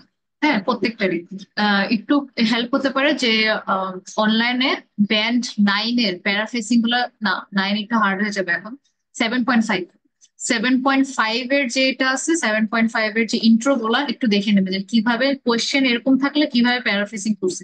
ওটা দেখে নিয়ে আপনি নিজে নিজে হচ্ছে স্টার্ট করুন, যেহেতু আপনাদের 1 উইক আছে, আবার নেক্সট ক্লাস স্যাটারডে, কয়দিন আছে আপনাদের? টিউসডে, ওয়েডনেসডে, থার্সডে, ফ্রাইডে, 4 দিন আছে, তার মানে কত থেকে কত? 14, 14 থেকে 18। ম্যাম আপনি আমাদেরকে কয়েকটা প্রশ্ন দিয়ে দেন, আমরা সেগুলো প্যারাফ্রেজ করে দিব। বুকেই তো আছে, বুক থেকে করবেন। বুকে প্রত্যেকটার হচ্ছে যে কোয়েশ্চেন গুলো আছে ওটা থেকে করবেন। আচ্ছা মিস ইয়া ম্যাম বইটা এই থেকে যে করতে পারি। আমরা একটা কাজ করতে পারি, সেটা হচ্ছে আমরা 10 থেকে essay 14 থেকে 18 পর্যন্ত আর প্রথমটা লিখে দেন আমরা মানে phrasing করে লিখতে পারি, বা 1 2 দিয়ে এভাবে। হুম, হ্যাঁ, যে ক্যামব্রিজ 14 ক্লাস 1-এ এরকম, তাহলে হচ্ছে কি আপনাদের এটা প্র্যাকটিস হয়ে গেল। আর সেই সাথে আপনার 25% এনশোর করে ফেলতে পারেন যে যে কোয়েশ্চেনই আসুক আমি আমার ইন্টার প্যারাগ্রাফে কোনো ভুল করতেছি না। তো এইটা দিয়ে মিস যদি আপনি, হ্যাঁ, মিস বইটা তো কিভাবে পেতে পারি, ম্যাম বইটা আমার কাছে শুধুমাত্র নাই। কি ইন্ট্রোডাকশন? হ্যাঁ, শুধু ইন্ট্রোডাকশন। হ্যাঁ, বইটা মিস জানবি আপনার যেটা এখন নেই, মানে ওখানে যদি কিনতে পারেন ভালো, তা না হলে অনলাইনের একটা ওয়েবসাইট আছে, ওটা আমি লিঙ্ক দিয়ে দেবো ক্লাস শেষে, না, আমি এখান থেকে কিনে নেবো, তাহলে মনে হয় বেটার তাহলে হয়। নিয়ে আপনি নেন। আমাকে হ্যাঁ, একটু লিঙ্কটা বা হচ্ছে যে বইয়ের নামটা দিলে আমি তাহলে কিনে নিতে পারবো। ঠিক আছে, বলে দেবো লাস্ট। আচ্ছা, সো ম্যাম আমার একটা কথা ছিল। হ্যাঁ বলেন।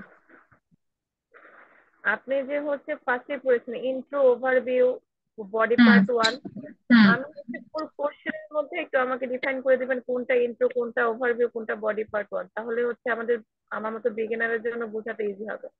আচ্ছা, তো ধরেন মানে এটা তো কোয়েশ্চেন, তাই না? আমাদের কোয়েশ্চেনের মধ্যে কি থাকবে? এটা থেকে বেশি কিছু থাকবে না, তাই না? তো প্রথম যে স্টেপটা সেটা হচ্ছে ইন্ট্রো ফিক্স করতে হবে। তো ইন্ট্রোর আমি এখনো ওভারভিউতেও যাইনি, বডি প্যারাগ্রাফ 1-এও জানি, বডি প্যারাগ্রাফ 2-তেও জানি, প্রত্যেকটা ডিফারেন্ট স্কিল। আজকে আমরা যে স্কিলটা শিখছি সেটা হচ্ছে কি, প্যারাফ্রেসিং। তো প্যারাফ্রেসিং হচ্ছে মানে একই কথাকে ঘুরায় ফেরায় বলাটাকে আমরা প্যারাফ্রেসিং বলি, ওইটাই ইন্ট্রোডাকশন। আর ওভারভিউ যেটাকে বলে, যদি আপনি জানতে চান তারপরও, ওভারভিউ হচ্ছে আপনার ধরেন হচ্ছে ওভারঅল কি হচ্ছে এখানে। আমি যে ডিটেলে বলবো যে 2000 সনে ওদের ইনকাম ছিল 20,000, আবার 2001-এ ছিল 30,000, এরকম করে বললে ওভারভিউ হবে না। আমাকে জাস্ট বলতে হবে যে 2000 সনে হচ্ছে আমার আহ কি বলে 20,000 টাকা ইনকাম ছিল, তারপরে হচ্ছে সবচেয়ে বেশি ইনকাম হচ্ছে কি বলে এই যে 2010-এ রাইট নাও। তো এটাই হচ্ছে আমার ওভারঅল ওভারভিউতে। তারপরে হচ্ছে হয়তো বা সবচেয়ে লোয়েস্ট কখন ছিল, লোয়েস্টটাই ছিল 2000-এ, এই জিনিসটা নোটিস করা কি ওভারভিউ বলে, ওটার জন্য আরেকটা স্কিল। হ্যাঁ, কিন্তু ইন্ট্রোটা যেন আমরা এখন ফিক্স করতে পারি। আর বডি প্যারাগ্রাফ 1-এ কি, যে কি পয়েন্টস গুলো আমি এখানে ধরছিলাম ওইগুলাকে, সবচেয়ে ইম্পর্টেন্ট হচ্ছে যেটা, ওইটা আমি বডি প্যারাগ্রাফ 1-এ দিব আর বডি প্যারাগ্রাফ 2-তে। আর এটা হচ্ছে কম্প্যারিজন অনুযায়ী। তো একসাথে যদি সবগুলা করতে চান তাহলে it will be very tough. এর জন্য শুধুমাত্র ইনফো, বুঝতে পারছেন Trisha? Yes ma'am, thank you. Okay, so ইন্ট্রোতে যেটা হবে সেটা হচ্ছে প্যারাফ্রেজিং। সো এনি কোয়েশ্চেন কারো? ম্যাম আমার একটা কোশ্চেন আছে। হ্যাঁ বলেন।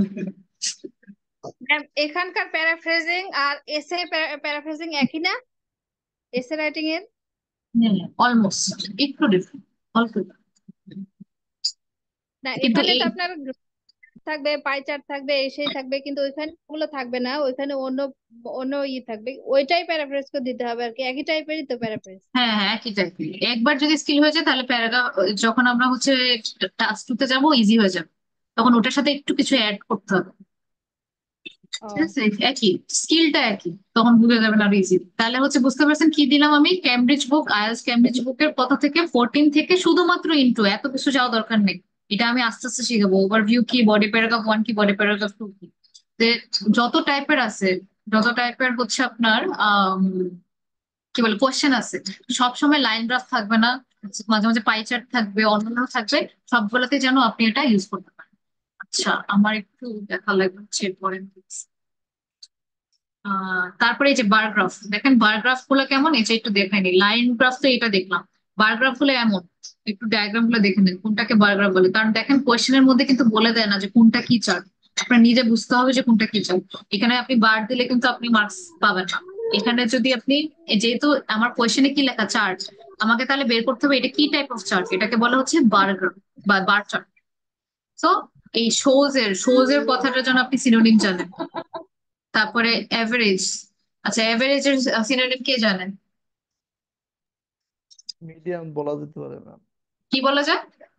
স্ট্যাটিস্টিক্স এর ভাষায় মিডিয়াম বলে, মধ্যম মিডিয়াম, যেটা আর কি, মিন গড় বলে না? মিডিয়াম। মিন বলে, হ্যাঁ সরি, হ্যাঁ মিন বলে, সরি হ্যাঁ মিন। মিন বলে, হ্যাঁ মিন বলে। So mean number of number, তো এগুলাকে আস্তে আস্তে হচ্ছে যখন প্র্যাকটিস করবেন, এবং প্রত্যেকটারই তো আমরা ইউনিয়াতে অনলাইনে পেয়ে যাবো যে ব্যান্ড 8 আনসার, ব্যান্ড 9 আনসার, শুধুমাত্র ফার্স্ট প্যারাগ্রাফের দিকে লক্ষ্য করবেন, পুরোটুক করতে গেলে কিন্তু এখন মাথায় ঢুকবে না। তো যদি আপনি ইন্ট্রোটা করতে পারেন তাহলে ইন আ ওয়ে আপনার জন্য অনেক কিছু ইজি হয়ে যাবে, বাট যে টাস্ক টুটাও ইজি হয়ে যাবে। তারপর আপনার যে রিডিং এর ক্ষেত্রে যে প্রবলেমটা ফেস করেন ওইটাও আপনার অনেকটা সলভ হয়ে যাবে। প্যারাফ্রেজিংটা একটু মাস্টার করে নে পুরো সপ্তাহ মিলে। আচ্ছা, তো দিস ইজ হচ্ছে বায়োগ্রাফির কথা। তো একবার যদি পেয়ে যান তাহলে সবগুলোই পাবে। এটাকে বলে পাই চার্ট। হ্যাঁ, দেখে রাখবেন পাই চার্টটা কিরকম হবে, একটু সার্কুলার হবে। আর সার্কুলার হওয়ার পরে হচ্ছে আপনাকে এখানেও কিছু ইয়ার্স দেওয়া হবে। এত কিছু ডিটেলস এখন যাবেন না, খালি মাত্র শুধুমাত্র ইন্ট্রোতে একটু ফোকাস করেন কি, আর বুঝবেন যে কোনটা কোন চার্ট। এটা হচ্ছে পাই, এটা হচ্ছে বার, এটা হচ্ছে লাইন, লাইন বার পাই। তারপরে টেবিলটা হচ্ছে অনেক সহজ। টেবিলটার মধ্যে কি দেখেন, the table below shows the estimated, টেবিলই থাকবে, টেবিলকে আবার আপনি সিনোনিম বের করতে চান। So the table below shows the estimated literacy rate by region and gender for 2000 to 2004. আচ্ছা এই জিনিসটাও ম্যাম হচ্ছে চার্ট বলা যাবে না ম্যাম?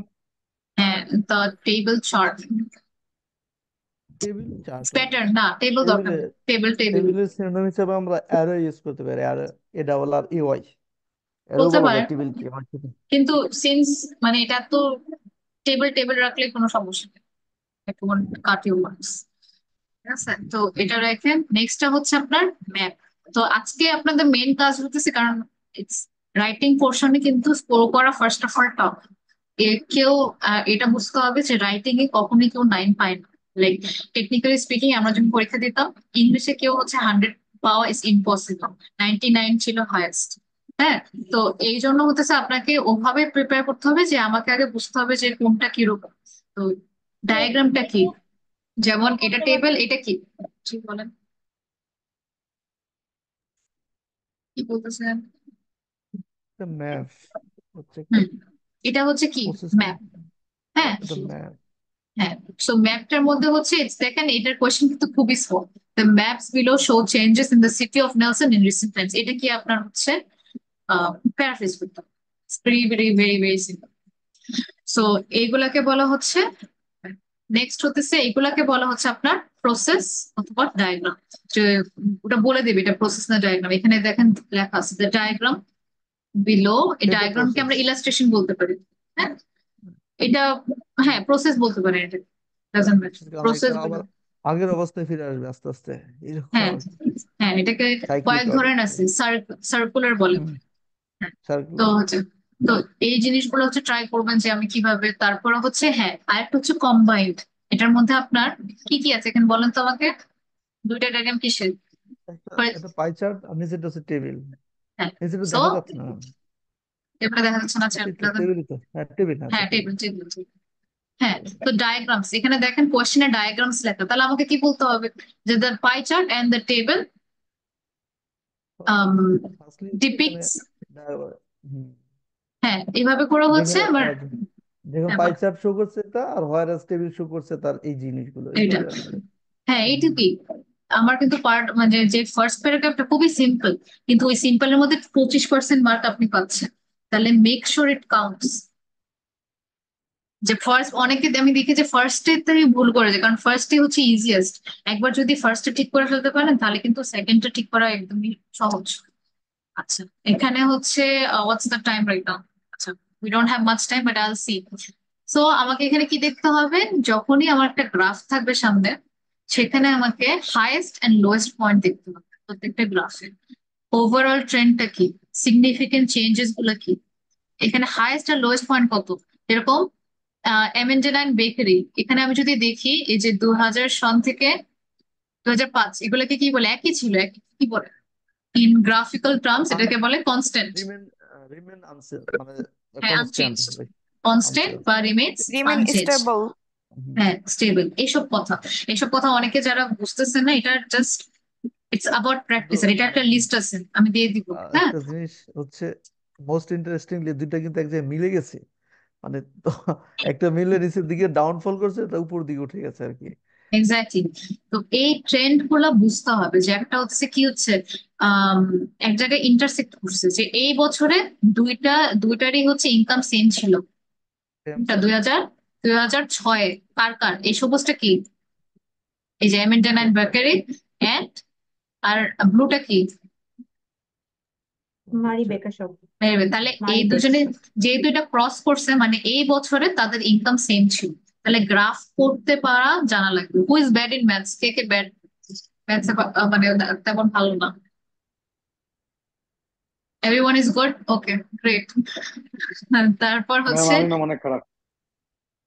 তাহলে in that okay case try learning about graphs. হ্যাঁ, গ্রাফ কিভাবে রিড করতে হবে, ইয়োর টাস্ক ইজ ইউটিউবে যে আপনি হচ্ছে একটু এই পুরো month, I mean month sorry, only this week একটু টাইম দিবেন যে গ্রাফ কিভাবে বুঝতে হয়। তো ইটস ইটস ভেরি সিম্পল, মানে রিডিং এটা দ্য বুঝতে গ্রাফ। পারবো ম্যাম। ঠিক আছে, তারপর তাও it's important. So what is the chart representing? আচ্ছা, ফার্স্ট যে কোয়েশ্চেনটা আপনাকে জিজ্ঞেস করতে হবে, মানে অ্যানালাইজ করার জন্য, যে এই চার্টটা আসলে কি বোঝাচ্ছে। It's representing the yearly income, যে চারটা of 3 bakery shops. Unit of measurements, এখানে আমরা কিভাবে, ইউনিটটা কি বলেন তো আমাকে, মেজারমেন্টের ইউনিটটা কি? বিলিয়ন কে? না মিলিয়ন দিচ্ছে, দেখো বোঝা যাচ্ছে না, এটা মনে হয় ডলারে। হ্যাঁ, ডলার। তো এই যে এখানে দেখেন, ডলার। এখানে হচ্ছে ইউনিটটা দেওয়া থাকবে ব্র্যাকেটে। Is there a specific time frame, পুরো টাইম ফ্রেম দেওয়া আছে? হ্যাঁ, Yes ma'am, yeah. One decade বলতে 2000। 10, হ্যাঁ, তারপর কয়টা লাইন দেওয়া আছে চার্টে? তিনটা লাইন দেওয়া আছে। তিনটা। 3 lines. আচ্ছা, what is the tense used in the past description of the past chart? Tense, ওই যে, হ্যাঁ, পাস্ট পাস্ট, টেন্স। তার মানে আগের আগের হচ্ছে আমাকে একটা ডেটা দেওয়া আছে, তার মানে আমার যদি পাস্ট টেন্সে হয়ে থাকে, আমার পুরা যে রিপোর্টটা ওটাও পাস্ট টেন্সে হতো, কোয়েশ্চেনে যেটা আছে। তারপর স্টাডি দ্য এক্স এক্সিস, ওই যে যেটা বললাম যে এক্স এক্সিসটা পড়বেন, এক্স হচ্ছে নিচেটাকে বলে লেখার এখন যদি নিচেরটাকে এক্স বলে, উপরেরটা হচ্ছে ওয়াই বলে। আর হচ্ছে ইউনিট অফ মেজারমেন্ট, সেন্টিমিটার হতে পারে, কেজি হতে পারে, পিপল হতে পারে, ডলার্স হতে পারে, ওটা একটু দেখে নেবেন। ট্রেন্ডস, ট্রেন্ডস গুলো হচ্ছে মানে পজিটিভ ট্রেন্ড, মানে উপরের দিকে যাচ্ছে না নিচের দিকে যাচ্ছে, ওটাকে বলে Trends. Positive trend, negative trend. Fluctuation কোনটাকে বলে, যদি একশো একসময় নিচে একসময় উপরে, আবার নিচে, এরকম এরকম এরকম এরকম, এগুলোকে বলে ফ্লাকচুয়েশন, একবার কমে একবার বাড়ে। হ্যাঁ, এরকম fluctuation. Significant points of the graph, ধরেন এই যে এটা যে মিস্টার শহীদ বললো, এটা একটা সিগনিফিকেন্ট পয়েন্ট যে এই বছরে, কারণ আমি যখন লিখবো প্রত্যেকটা লাইনের জন্য তো আমি আলাদা আলাদা করবো না, একটু কম্পারিজন করা লাগবে। তো এইগুলো হচ্ছে সিগনিফিকেন্ট পয়েন্ট।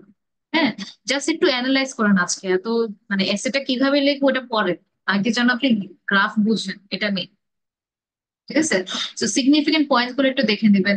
তারপর আরেকটু যদি আমি দেখি, সবচেয়ে হাইয়েস্ট ইনকাম কার ছিল, কোন বেকারে ছিল, এটা কে বলতে পারবেন?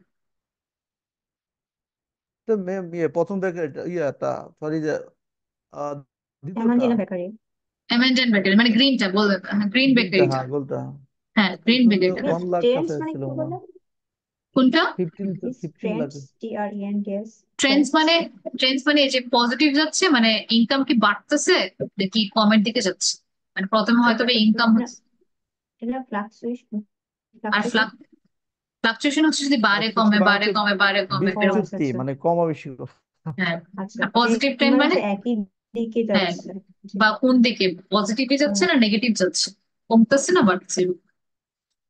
আচ্ছা, তো আর যদি আমি বলি 2010-এ সবচেয়ে লোয়েস্ট ইনকাম কার ছিল?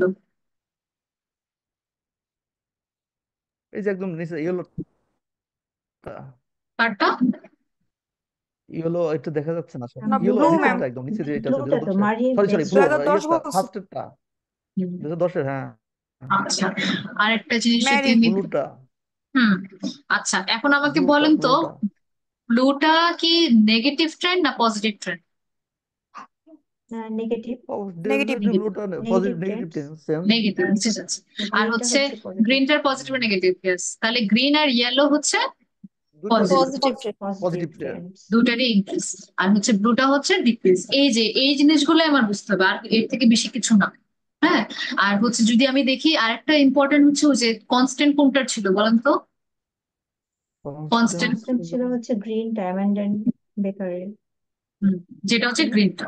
তো এইটুকু বুঝাই হচ্ছে আপনার মেইন কাজ। প্রথমে হচ্ছে আপনি তাহলে হচ্ছে যেটা করতে পারেন, প্রত্যেকটারই শুধুমাত্র ইন্ট্রো ঠিক করেন, ইন্ট্রোতে আগে 100% হন, তাহলে হচ্ছে দেখবেন যে একটা কনফিডেন্স আসতেছে। তারপরে প্রত্যেকটার আপনি এইভাবে খুঁজে পান কিনা যে এখানে আমি কি বের করতে চেষ্টা করছি। আমি বের করতে চাচ্ছি যে এই 10 বছরে ফুড বেকারির কত ইনকাম ছিল। এভাবে একটু নিজের সাথে নিজে কথা বলছে, আচ্ছা এখানে কি বের করতে চেষ্টা করছি। No need to rush. যদি আপনি প্ল্যানিং ছাড়া লেখা শুরু করেন, 20 মিনিটে কখনই কভার আপ করতে পারবেন। তো অ্যানালাইসিং ইজ ভেরি ইম্পর্টেন্ট। আচ্ছা, তো আমরা তো স্ট্রাকচারের ব্যাপার আজকে একটু জানলাম। এই যে দেখেন, ইন্ট্রোডাকশন হচ্ছে প্যারাফ্রেজিং দ্য কোশ্চেন, যেটা নিয়ে আমরা এখন কাজ করতেছি। আমরা চারটা বিষয় নিয়ে কাজ করবো: ইন্ট্রোডাকশন, ওভারভিউ, আর দুইটা বডি প্যারাগ্রাফস, এটা নিয়ে কাজ করবো। তো এখন আজকের আমাদের টাস্ক হচ্ছে ইন্ট্রোডাকশন। সো ওভারভিউতে কি থাকতেছে, যেটা বললাম মেইন ট্রেন্ডস, যে কোনটা পজিটিভ কোনটা নেগেটিভ, কোন প্যাটার্নে চলতেছে। একটা হচ্ছে ধরেন কনস্ট্যান্ট একটা প্যাটার্ন ছিল, তারপর আবার ওটা ইনক্রিজের দিকে চলে গেছে ড্রামাটিক্যালি। হঠাৎ করে যেগুলোকে উপরের দিকে যেগুলো কি বলে ড্রামাটিক্যালি ইনক্রিজ, এরকম কথা কিছু কথা আছে। তারপর ব্রড ডাউনিলি description of the increase. Ma'am data. Yes. Ma'am একটু সময় দিলাম ম্যাম। তো হচ্ছে যে ওভারভিউ থেকে আমরা আমরা তিনটা প্যাকেটের জন্য আলাদা আলাদা করে ট্রেন্ড গুলো বলতে হবে, না, ইউ ক্যান, এই যে সবগুলোর ধরেন, জন্য একসাথে? হ্যাঁ একসাথে, যেহেতু দুইটা ওটার ব্যাপারে যাব, কিন্তু আমি যদি এখন বলে দিই অনেক ভাবে লজিক্যাল একটা ইয়ে করতে হবে। আমি যদি দেখি পজিটিভলি দুইটা আছে, তাহলে আমি দুইটারটা একসাথে করে দিই। আর একটা দেখতেছি নেগেটিভ, তাহলে তৃতীয় যেটা হচ্ছে লাস্ট বডি প্যারাগ্রাফ, ওটা এখানে দিতে হবে। তাহলে আমি ওইভাবে করতে পারি, অনেক ভাবে করা যায়। একটা ওয়ে হচ্ছে বডি প্যারাগ্রাফ ওয়ানে আমি এই দুটা কম্বাইন্ড করবো, দুইটাকে আমি ডিফারেন্স বের করবো, কম্পেয়ার করবো। আর বডি প্যারাগ্রাফ টুতে যেটা নেগেটিভ ট্রেন্ড ওটাকে রাখবো। তো ওটা কিভাবে চিন্তা করতে হয়, কিভাবে লজিক্যাল আনতে হয়, ওটা পরের ক্লাস ওভারভিউ যখন করবো। ঠিক আছে? সো ইন্ট্রোডাকশন বা প্যারাফ্রেজিং নিয়ে ম্যাম কোনো আরেকটা প্রবলেম? জিনিস, বলেন। না আমি একটা জিনিস, আমি যদি ওভারভিউটা এখন বলি, যেখানে হাইস্ট কত ইনকাম মানে কার পার্সপেক্টিভে, আর লোয়েস্ট কত, আমি তো নাম্বারটা বলবো না, জাস্ট ওই হুম কথাগুলোই বলবো, যেখানে হাইস্ট এত লোয়েস্ট এত, হুম ওইটার ওই হ্যাঁ হ্যাঁ হ্যাঁ ওই পার্সপেক্টিভের কথা, মানে হ্যাঁ ইজিলি হ্যাঁ ওভারঅলটা দেওয়া যায় আর কি। হ্যাঁ, ম্যাক্সিমাম মিনিমাম এটাই হচ্ছে মেইন কথা। ম্যাক্সিমাম মিনিমাম আর কোন জায়গায় হচ্ছে একটা সিগনিফিকেন্ট সবচেয়ে বড় যে ডিফারেন্সটা। মিনিমাম। বডি হ্যাঁ, বডি প্যারাগ্রাফে যে আমি ওটা ইনলার্জ করবো যে এত পার্সেন্ট ছিল, তারপরে এত ইনকাম ছিল, একদম স্পেসিফিকলি বলবো কত ইনকাম। ওভারভিউতে আমার কোনো নাম্বার দেওয়া লাগবে না, নো নাম্বারস। জাস্ট আমাকে ওভারভিউ বলতে হবে, আচ্ছা হ্যাঁ আমি গ্রাফটা দেখলাম, ওকে 2010-এ হচ্ছে সবচেয়ে কম ছিল, আবার 2020-এ হচ্ছে অনেক বেশি, এরকম করে হচ্ছে আপনার ওভারভিউ। সরি, হ্যাঁ ওটাই, ওভাবে। কিন্তু আমি ওটা বলবো না যে 2010-এ 12 লক্ষ টাকা ইনকাম ছিল, এরকম কিছু বলো না। সো এক্সাক্ট নাম্বারটা না দেওয়া ভালো আর কি। হ্যাঁ, বডি প্যারাগ্রাফে যে আমরা এক্সাক্ট। আচ্ছা, সো নেক্সট হচ্ছে ভোকাবুলারি। ভোকাবুলারি হচ্ছে এই দেখেন ডিসক্রাইবস ট্রেন্ডস যেরকম রাইস, ইনক্রিজ, যে গ্রো, ফল মানে হচ্ছে যদি ডিক্রিজের দিকে যায়, ডিক্রিজ, ড্রপ, লেভেল আপ, এইসব টাইপের হচ্ছে ভোকাবুলারি ইউজ করতে হবে। তারপর use adjectives to describe the degree of change such as dramatic. Dramatic মানে কি, হঠাৎ করে দেখেন এগুলো কিন্তু কম ছিল হঠাৎ করে বেড়ে গেল, এটাকে বলে dramatic.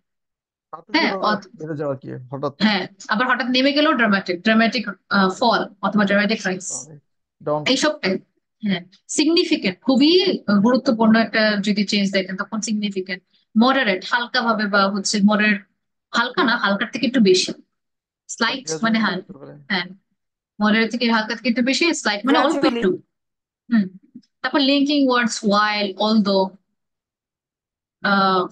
while, although, despite, due to, এগুলা।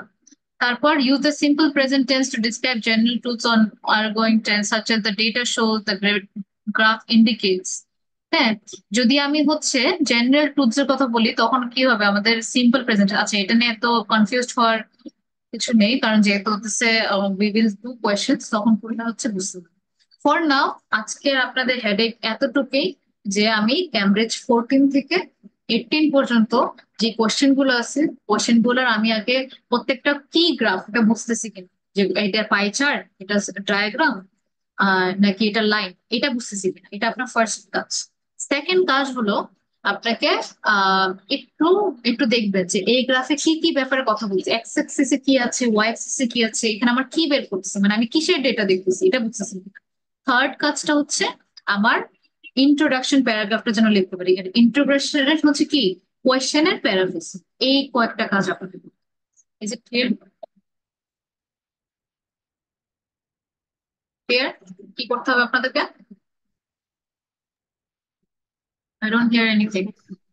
আচ্ছা, তারপর হচ্ছে I had one more thing for you, let me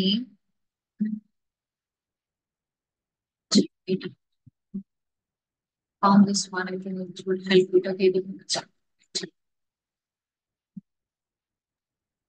ma'am হ্যাঁ আমি লাস্ট একটা কোশ্চেন বল। করতে চাই, সেটা হচ্ছে আমি টাস্ক ওয়ানে কি কন্ডিশনাল সেন্টেন্স ইউজ করতে পারবো?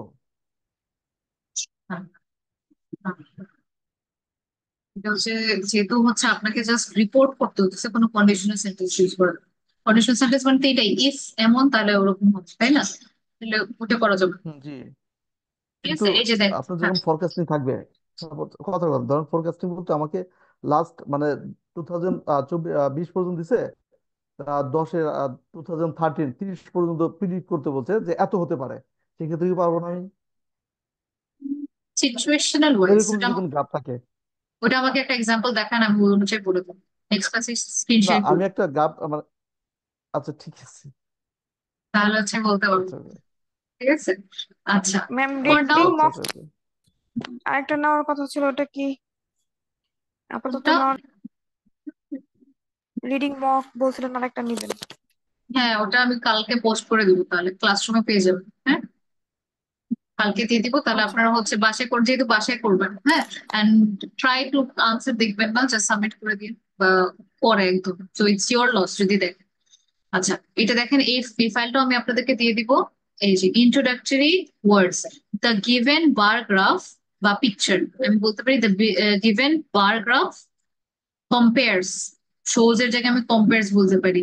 তারপর দ্য প্রেজেন্টেড, এই যে এই টেবিলের মনে এটা থাকতে পারে, the supplied pie chart, daily needs, এইগুলো কিছু ওয়ার্ডস, কিছু আইডিয়া দেওয়ার জন্য।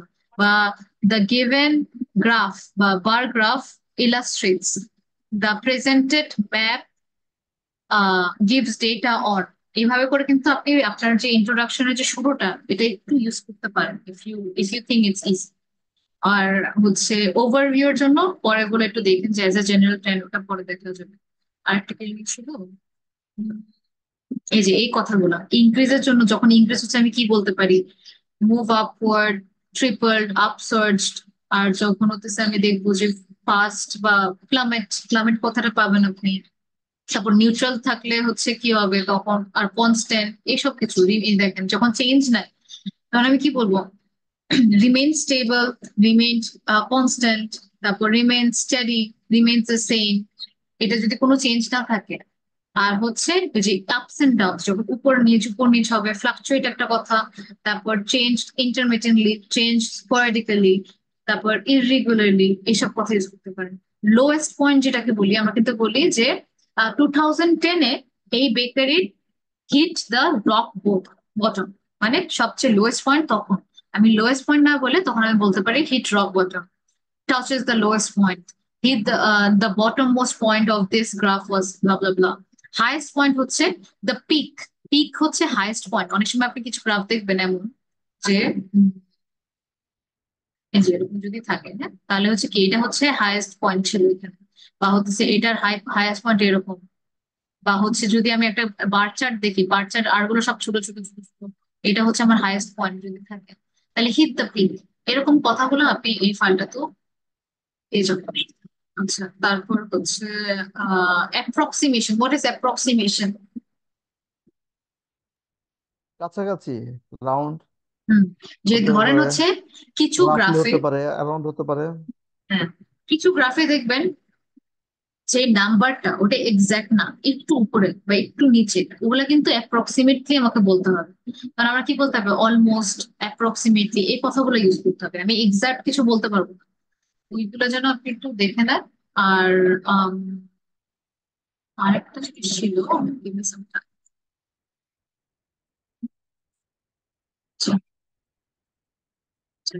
Tweet.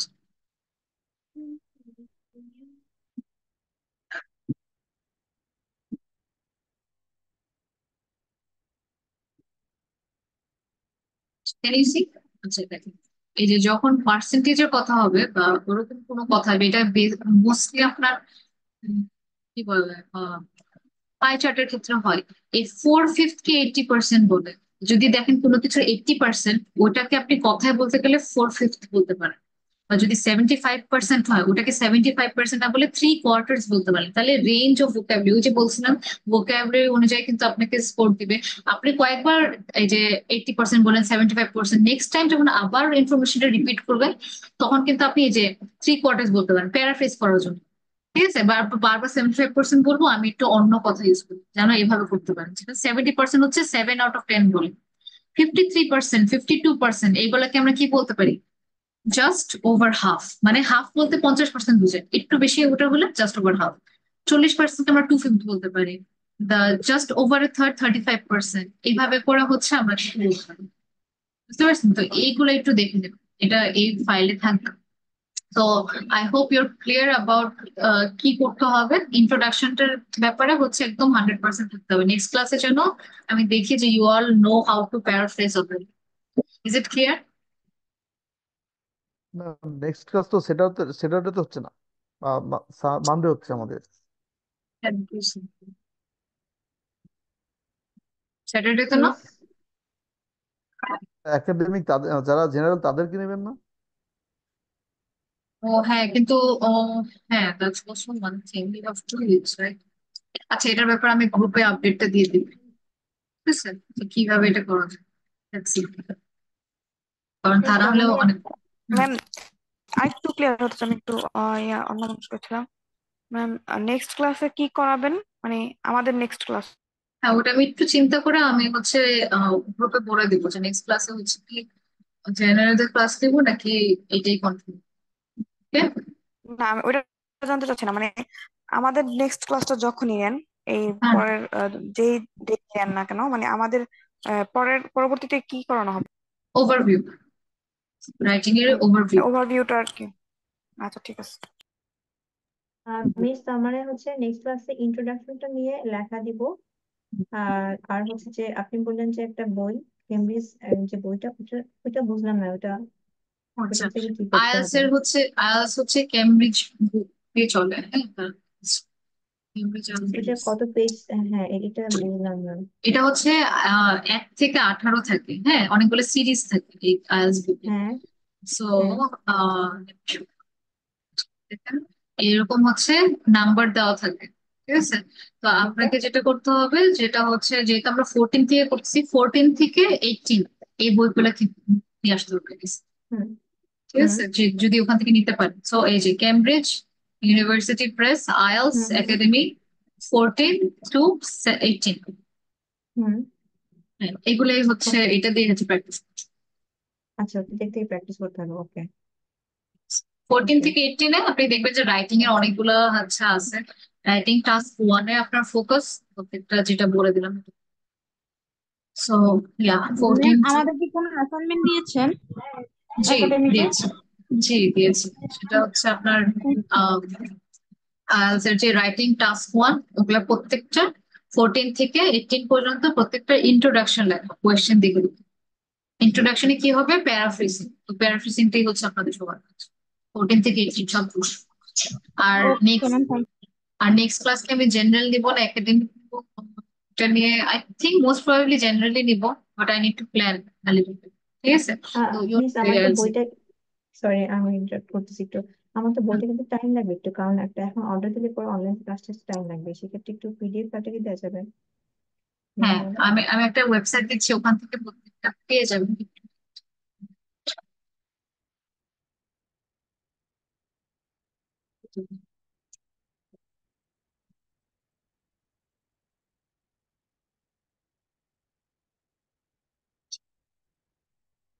এটা দেখতে পারেন। এখানে হচ্ছে 1 to 13, 14 to 18, if I can find, আমি যদি 14 থেকে 18টা পাই ওটা হচ্ছে আমি পাঠিয়ে ওকে দেবো। ঠিক আছে। তো আপাতত ইফ এখানে 1 থেকে 13টা আছে, মানে হচ্ছে প্রত্যেকটা ক্যামব্রিজ বুকের হ্যাঁ সিরিজ থাকে। হ্যাঁ। হ্যাঁ কিন্তু হচ্ছে রিসেন্ট গুলো হচ্ছে 14 থেকে 18, 1 থেকে 13 হচ্ছে একটা সময় হতো, কিন্তু প্যারাফ্রেসিং হচ্ছে আপনার মেইন টার্গেট। ওয়ান আচ্ছা থেকে ওকে থার্টিন বলে একটু দেখুন পাবেন। আচ্ছা ঠিক আছে মিস ওকে সো জাস্ট প্যারাফ্রেসিংটা করেন, আর আমি যদি 14 থেকে 18টা পাই আমি পাঠিয়ে দেবো। আচ্ছা ওকে হ্যাঁ ঠিক আছে miss। Yes, that's all. So see you in the next class. আর সুন্দরভাবে হচ্ছে প্যারাফ্রেসিং গুলো করেন, আর হচ্ছে আমি যেটা স্পিকিং এর টেস্ট দিয়েছিলাম ওটা একটু করে ফেলেন। আর আমি জেনারেল স্টুডেন্টদেরকে আজকে একটা অ্যাসাইনমেন্ট দিয়ে রাখছি যে ভিডিও সাবমিট করবে। If you want you all can do that. হ্যাঁ, যদি আপনাদের একটু এনার্জি থাকে তাহলে আপনারা ওটা একটু সাবমিট করে দিন। মিস ওকে। স্পিকিং ডে টেস্টটা ওটা কিভাবে আমি সাবমিট করবো আপলোড করবো কোথায়? ওকে, ওটা একটা ক্লাসরুমের লিঙ্ক আমি পাঠিয়ে দিই। ওকে। আচ্ছা ওকে ঠিক আছে মিস হ্যাঁ thank you Okay, so that's all. Thank you. And see you guys.